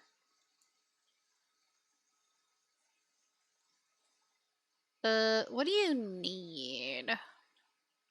Survival's always good. Ooh. Wild Strike Burn. Wild Strike Corrode. Freeze. Shock.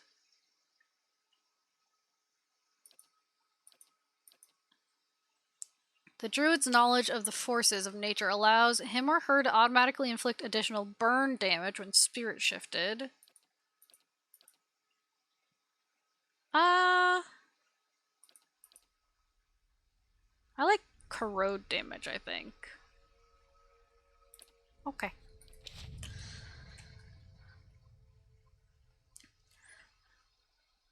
I mean, this whole thing is a shit show anyway, so... You gotta do this.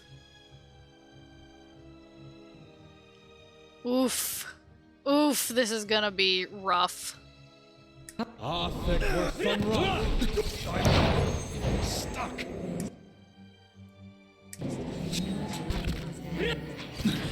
That's it. Oh no. Oh no.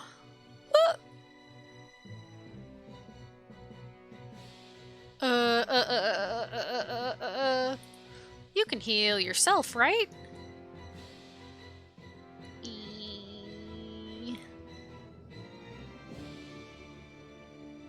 If I were something healing.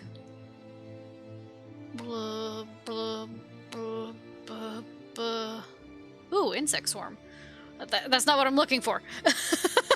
Don't get distracted by the bugs.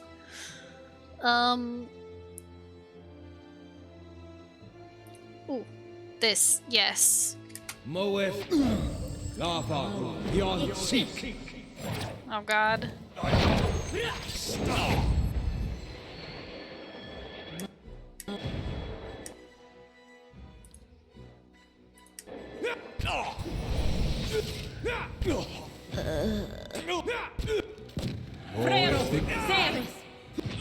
Oof. Good thing, good thing, good thing.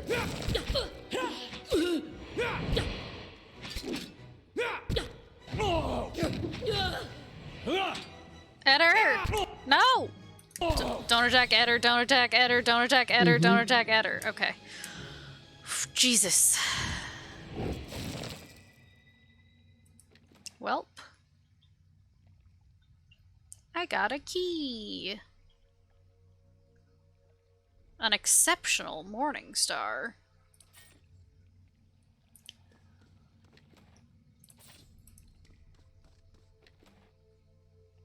Ooh, drugs. I shouldn't be shocked that there's drugs here. Oh God, look at poor Hiraves. He's having a rough go of it, but we're not sleeping here. Eyes open. This feels like a bad place to sleep. Cables snaking along the floor and across the ceiling connect to a glowing glass chamber.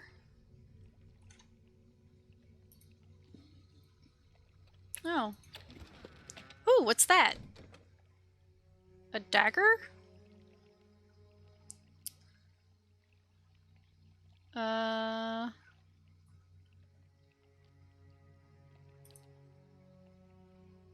that's not what I want to compare it to. Ooh, and a notebook. The looping scribbles are difficult to read, but as you flip through the pages, you can make out several passages. Near the beginning, you read, "Will be a suitable place for my experiments. There's an abundance of space, and, more importantly, the locals are content to ignore it. I could probably You skip ahead several pages. Willing volunteers. The legacy has brought many grievances to the surface, and capturing the essence is primarily a matter of timing. The ritual of the effigy serves as a good template for You scan the middle of the book. Died and their essence evaporated. Next time, I'll have to try a smaller concentration of the reagent to... You turn to the last page. Noble from Defiance Bay. Results were mostly consistent across the other subjects. The challenge is always applying the method to an unwilling participant, but her situation may prove an advantage. If I can bring those memories of her uncle to the forefront, it might render her essence more susceptible to the process. Yikes, dude. Yikes, dude. She didn't even want to do it. An ornate crest decorates the sarcophagus. The name on the lid has been scratched out.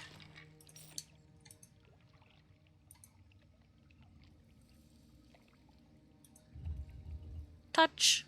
Oh. Okay. Sure, what's down here? Water? Water. Water? Oh, I can walk in it. The grieving mother companion could have saved her? Interesting. Ah, it's a beetle! Go. That's not very... Brave down.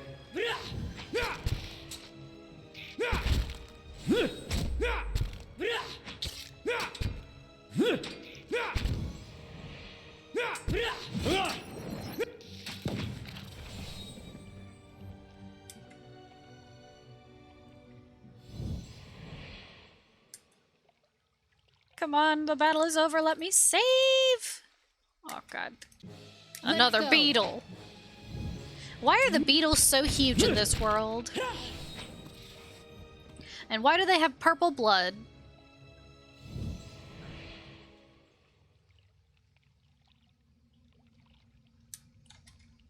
Curious. Curious. I've got it. Finished. Ooh, camping supplies. Because big insects are legitimately terrifying? That's true. That's true. Whoop. Another beetle. Let's go.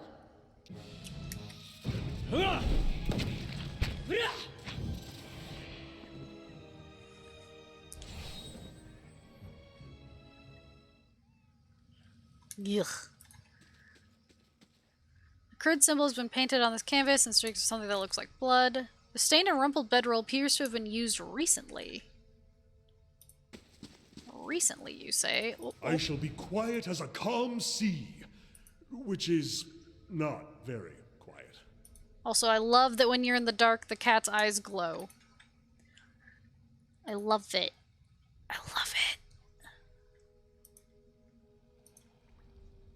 Okay. Take some of that. Sure, why not? Oh, this is a way out. Okay. Well, I'm not taking it. I haven't explored this whole place yet. I have to go to bed, have a good night, and good luck. All right. Good night, Burnin' Wreck. Thanks for stopping by and hanging out.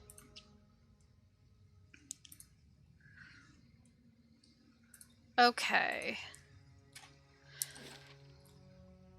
God, there's a lot of this place I haven't explored.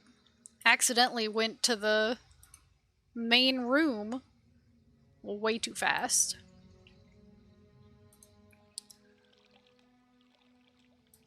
So let's see what else is here in the water. Oh, there's stuff there. What about over here? Oh, I cannot believe... Look at the kitty in the water!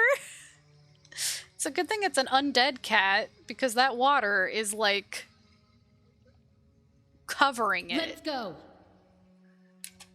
If it wasn't undead, it would drown. Oh god, we're gonna have to rest. Poor little guy. Yeah. Yeah, okay. Who are these fools in the cave? They're cultists. Kill cultists. Stop making it your friend. Brave. No. Let's go. No.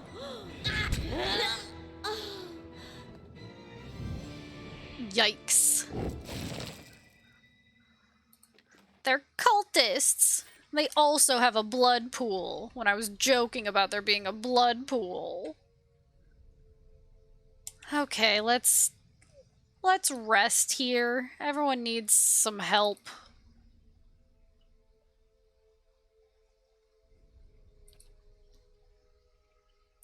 Hello, Gamer Extreme.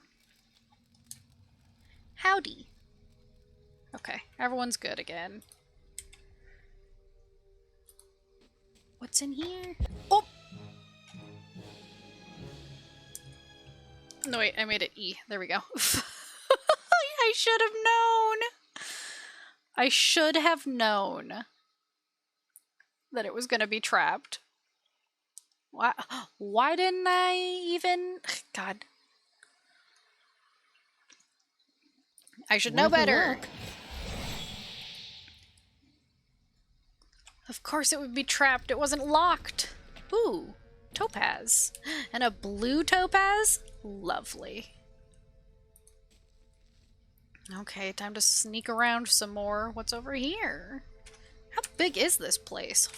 Pretty big. Oh! Let's go. Ooh. Worth a look. Oh god, there's a trap right at the door! You're playing this on PlayStation 4? I'm playing this on PC.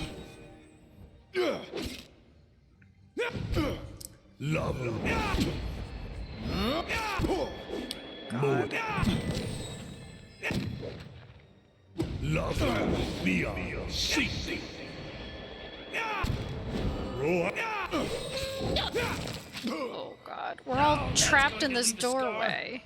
Oh god, Aloth, why are you in the front? You know what would have been great if I had picked that one spell that traded places. That traded places with people. That would have been fantastic. Can I just... Look, you're disengaging, but it's fine. Ooh. Ouchie.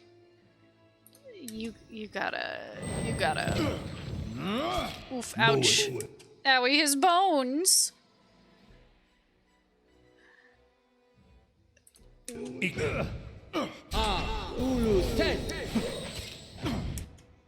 They really hate Aloth. They do! They're bullying him.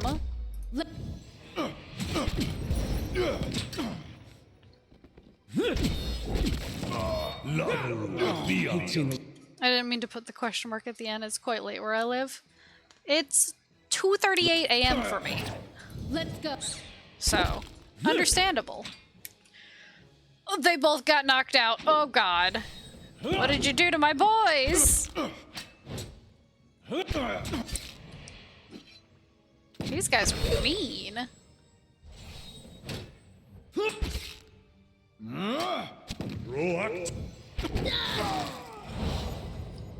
Let's go. Wow. Sorry, boys. Swollen eyes for both of them. You okay, lads? Doors the worst of enemies. It's true! Doors, they'll get you every time. Nice and quiet. Is this trapped? Is it? No. What level am I? 8? 8. Level 8.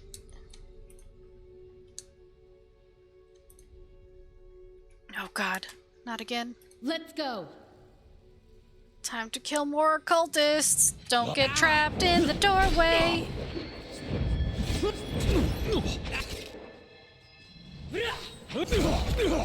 Oh god.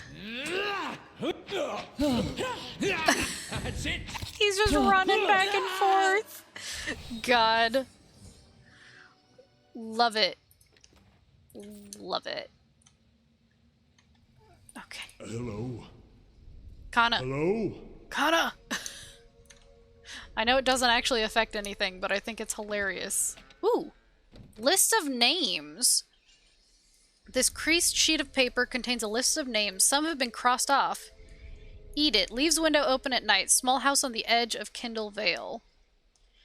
Higerto, visiting from old Valia, doesn't speak Adiran. Keeps to himself. Won't be missed. Turface lives in small encampment on the road to Logholm. Takes solitary walks each morning at sunrise. Should be most vulnerable then. Belmis, his parents leave him alone after temple services each Goddendag? Senless, visits a mistress in Bale Reach every third Folkstag. Get him on the road. Check Gilded Vale and Andra's Gift. May find more interested parties there. I wish I could sleep. Take some melatonin and it helped me get six-ish hours of sleep versus 3 or 4 before. Yeah, melatonin, that's what my mom has to take because she can't fall asleep. Ooh, another journal. Final Journal of Jonas. My son, tomorrow I become the effigy. Tomorrow I become Scan's embodiment on Aora. Tomorrow my master chokes on his own whip. For months we met by secret conclave to plot our landlord's demise, all the while working the fields as if our hearts were content. Scan teaches us to plot with the mind while keeping one's face impassive, inscrutable. Fair fights are for those with armies. The quiet slave is our whetstone, our focus. In his worship, our cause finds focus, clarity, and possibility. Tomorrow my master chokes on his own whip. By the time you read this, I will be dead. I pray Scan does not abandon me for speaking of my plotting, but a son deserves to know how his father died. For I have volunteered to be the effigy. Scan will inhabit my body. Using this old farmer's simple flesh as a puppet of godly rage, I have been shaved and anointed. Tomorrow morning, I will be your father in name only. As my manhood will be removed, my nose and ears removed, and my useless mortal eyes will be replaced with flint stones through which Scan might see the world. My son, I am sorry for the lies I have told you these past few seasons, but Scan demands secrecy. Even your mother knows nothing of my furtive service to the quiet slave. Curse my name if you must, but never weep for me, for I die for the betterment of our community, to smite our lord's corruption from the face of Eora. Tomorrow my master chokes on his own whip, for tomorrow I become the effigy. This guy needs therapy. Yeah. I don't think he's gonna get it, though, because I'm pretty sure he's dead. Oop.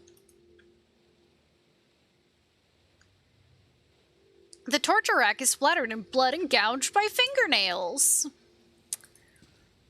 Lovely. Beautiful. Worth a look. Oh, trap. Gimme, gimme, gimme, gimme. Yoink. Money. Thank you.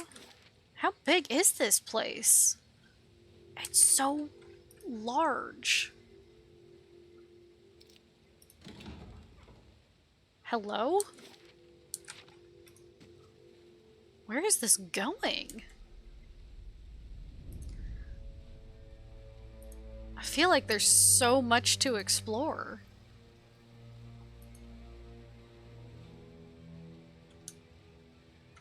Oh.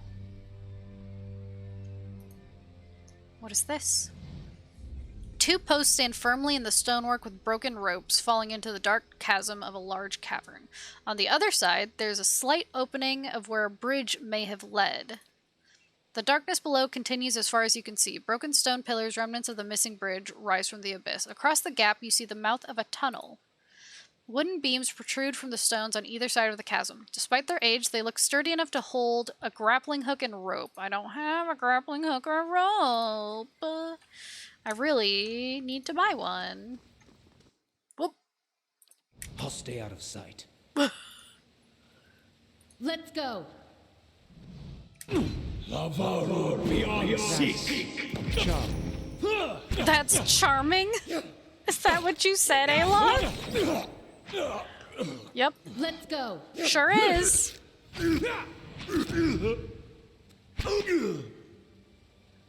Charming.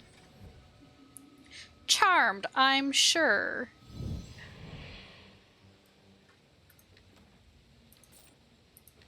Yikes. So much wasted red wine on the floor. Oh, it's from the blood pit. course it is. Of course it's from the blood pit. I've got it. Of course. Finished. Oh, I'll see what I can find. Let's go. murder is what you can find. Level beyond seek. God, they really hate Aloth. What is your problem?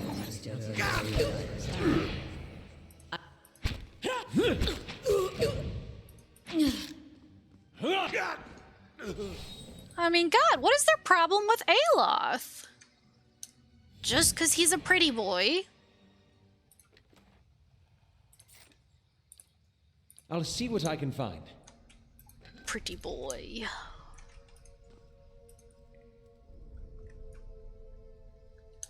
What's in here? Any... Oop. Traps? Yoink. Worth a Any look. more traps? Oh, look at all these traps. 10 difficulty traps, too.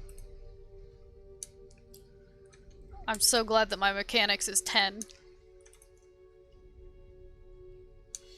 Plus my equipment. I mean, my equipment is what makes it 10. Finished. Hey, you got any more traps around here?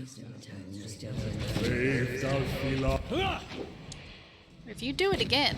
Okay.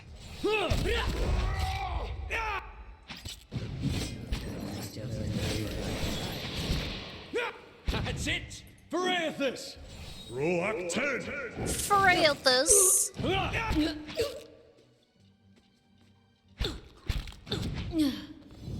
Hell yeah.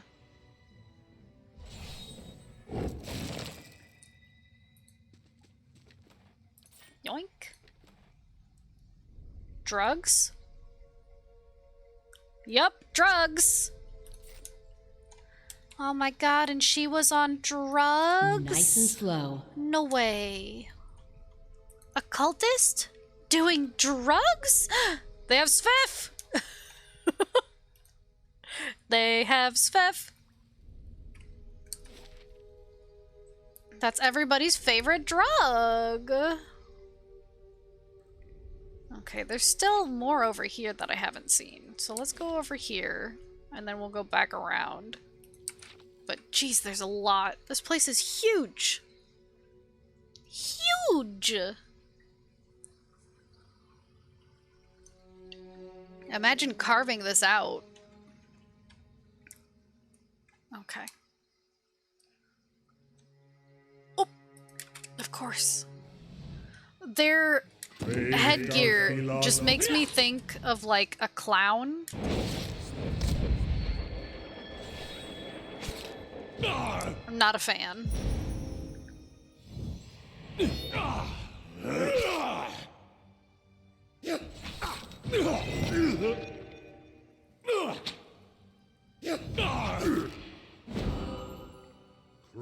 Get him. We've lost someone. We've lost someone. No, we haven't.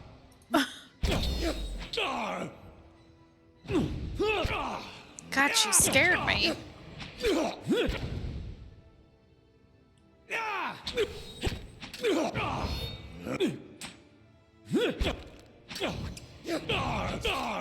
It wasn't a skeleton either, so who?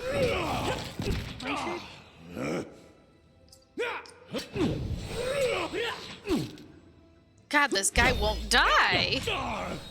Go down. Okay, Jesus.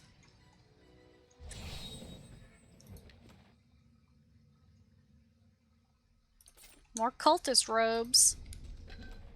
Ooh, more money. Eyes open. I'll take it. Anything else in this room that I can see? No. Okay. I guess we'll go back this way. See what's over here. I don't want to accidentally trigger any traps, so it's gonna be a slow go.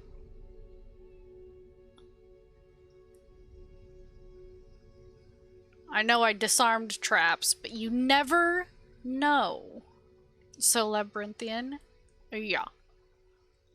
Super labyrinthian.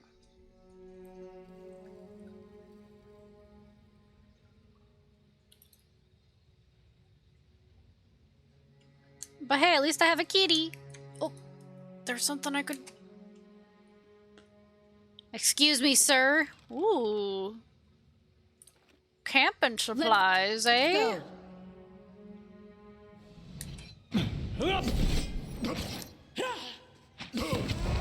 it! Oh, Eder knocked him down. Oh my god. Pelagina exploded him. Sorry, man, you had to go. Okay, so I can't get across here unless I get a grappling hook and rope. So I guess we go over here. We'll just jog.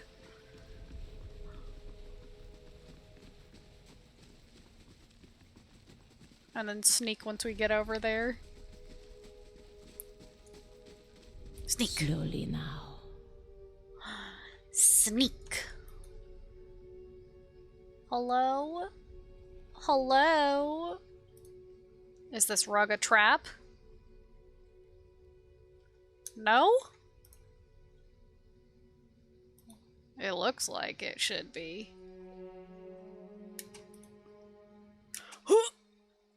Sometimes think he's doing this mostly for his research. What, your boss? He's dead. Your boss is dead. Sorry for the valley girl.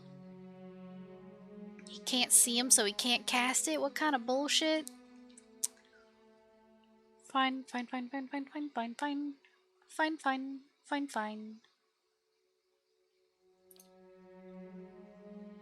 Bullshit.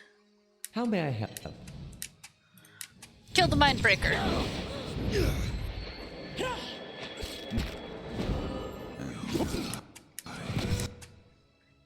Let's, Yikers. And let's, give him a little bit of...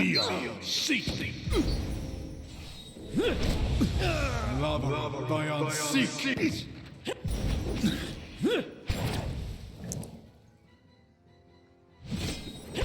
I mean, you're speaking in an awful lot of tongues.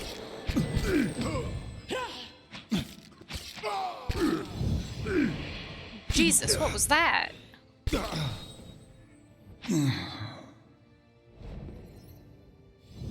Lava beyond seek. Please die.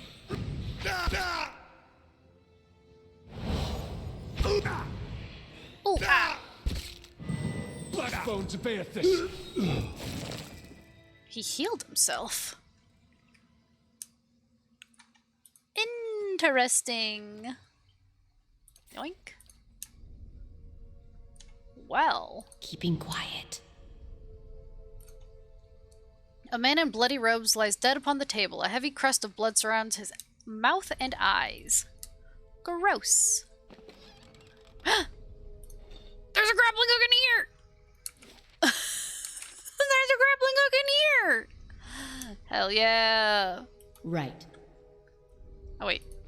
I didn't take care of it. Okay. Okay. Come on, let's go. I don't have to, like, completely leave this place and then come back. Found something. It's a Christmas miracle. There's another one! Hell yeah, bitch. Hell yeah, hell yeah. Ooh! A fine blunderbuss. What does Kana have right now? Ah. An Erequibus. How about a fine blunderbuss? Is that better? Let's compare. Very slow. This one has longer range. Weakest. Oof. No, you keep that one.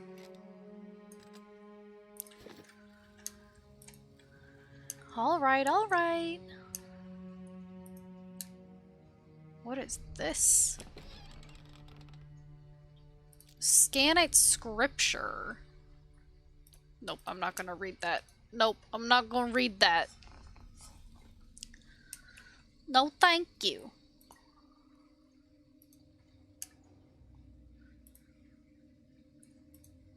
Mushrooms? Okay. Wait, was this a door? Oh, it was. I swear, I missed so many details. Oh!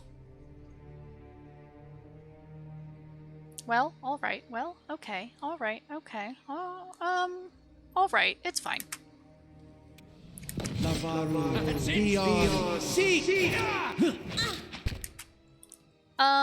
If you could...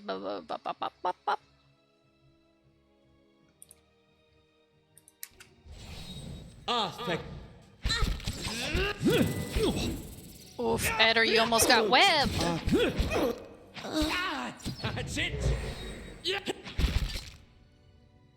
Huh. Could you... that's a rev. Die! Ugh, too late, he went down! Could you... Ceres! Thank you.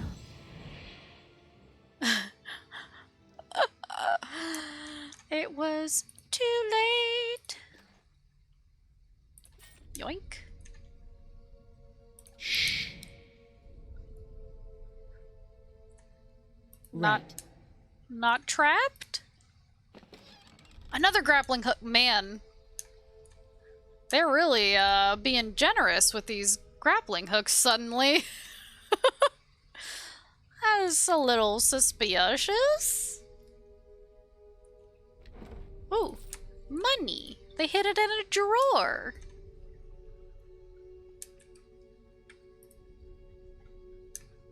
Well, at least now I have the grappling hooks. I just gotta make sure that the right person is using it, I guess. Another effigy. Skulls have been lashed to this wooden effigy. Wait, I'm already on the other side. What the hell? What the fuck? Let's go. It'll be fine. Ooh, no. You.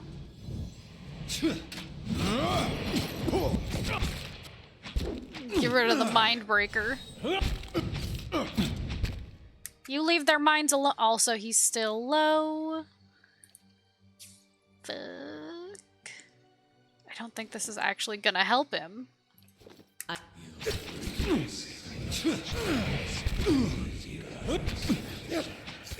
He's in a bad way.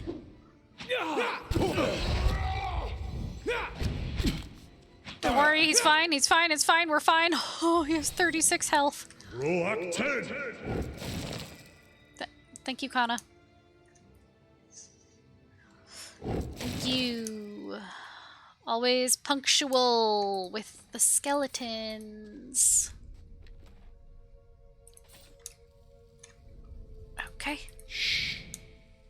Right. Locked. I'll get it open. Not trapped. Another grappling hook. God! They literally gave me, like... Is that, what, 5 now? I went from 0, so how many do I have now? Let's look. 4. I went from 0 to 4. I mean, I'm into it. I like that they just straight up were like, here. Here's literally 4 of these. The path ends in a precipice. The remains of a ruined bridge lie on the other side of the chasm. Inspect the area. The darkness below continues as far as you can see. Broken stone pillars, remnants of the missing bridge, rise from the abyss. Across the gap, you think you see a long stone bridge. Wooden beams protrude from the stones on either side of the chasm. Despite their age, they look sturdy enough to hold a grappling hook and rope. Yoink. You aim for the beams on the opposite side of the chasm and hurl your grappling hook across the gap. It snags on one of the beams, digging into the wood as you pull. With a couple firm tugs, you determine the connection is secure. You tie the free end of the rope to one of the beams next to you. You've lost an item. Yep. Cool, I guess we'll shimmy. The rope remains taut under your weight, but you feel the tension and vibration of every movement as you shimmy across. The groans and creaks of the wooden beams echo in the abyss. You keep your progress slow and steady. The sound of labored breathing echoes across the chasm. Aeloth, Hiraveus, and Kana are tiring. You reach the other side, safe but exhausted. Are you okay, boys? I know. I made it rough, but this is where I'm gonna have to end it. Wimps. I know, but this is where I'm gonna have to end it. It's 3 a.m., so I gotta sleep. I have work in the afternoon. But yeah, thanks for hanging out with me. And, I'll talk to y'all tomorrow. Okay? Goodbye.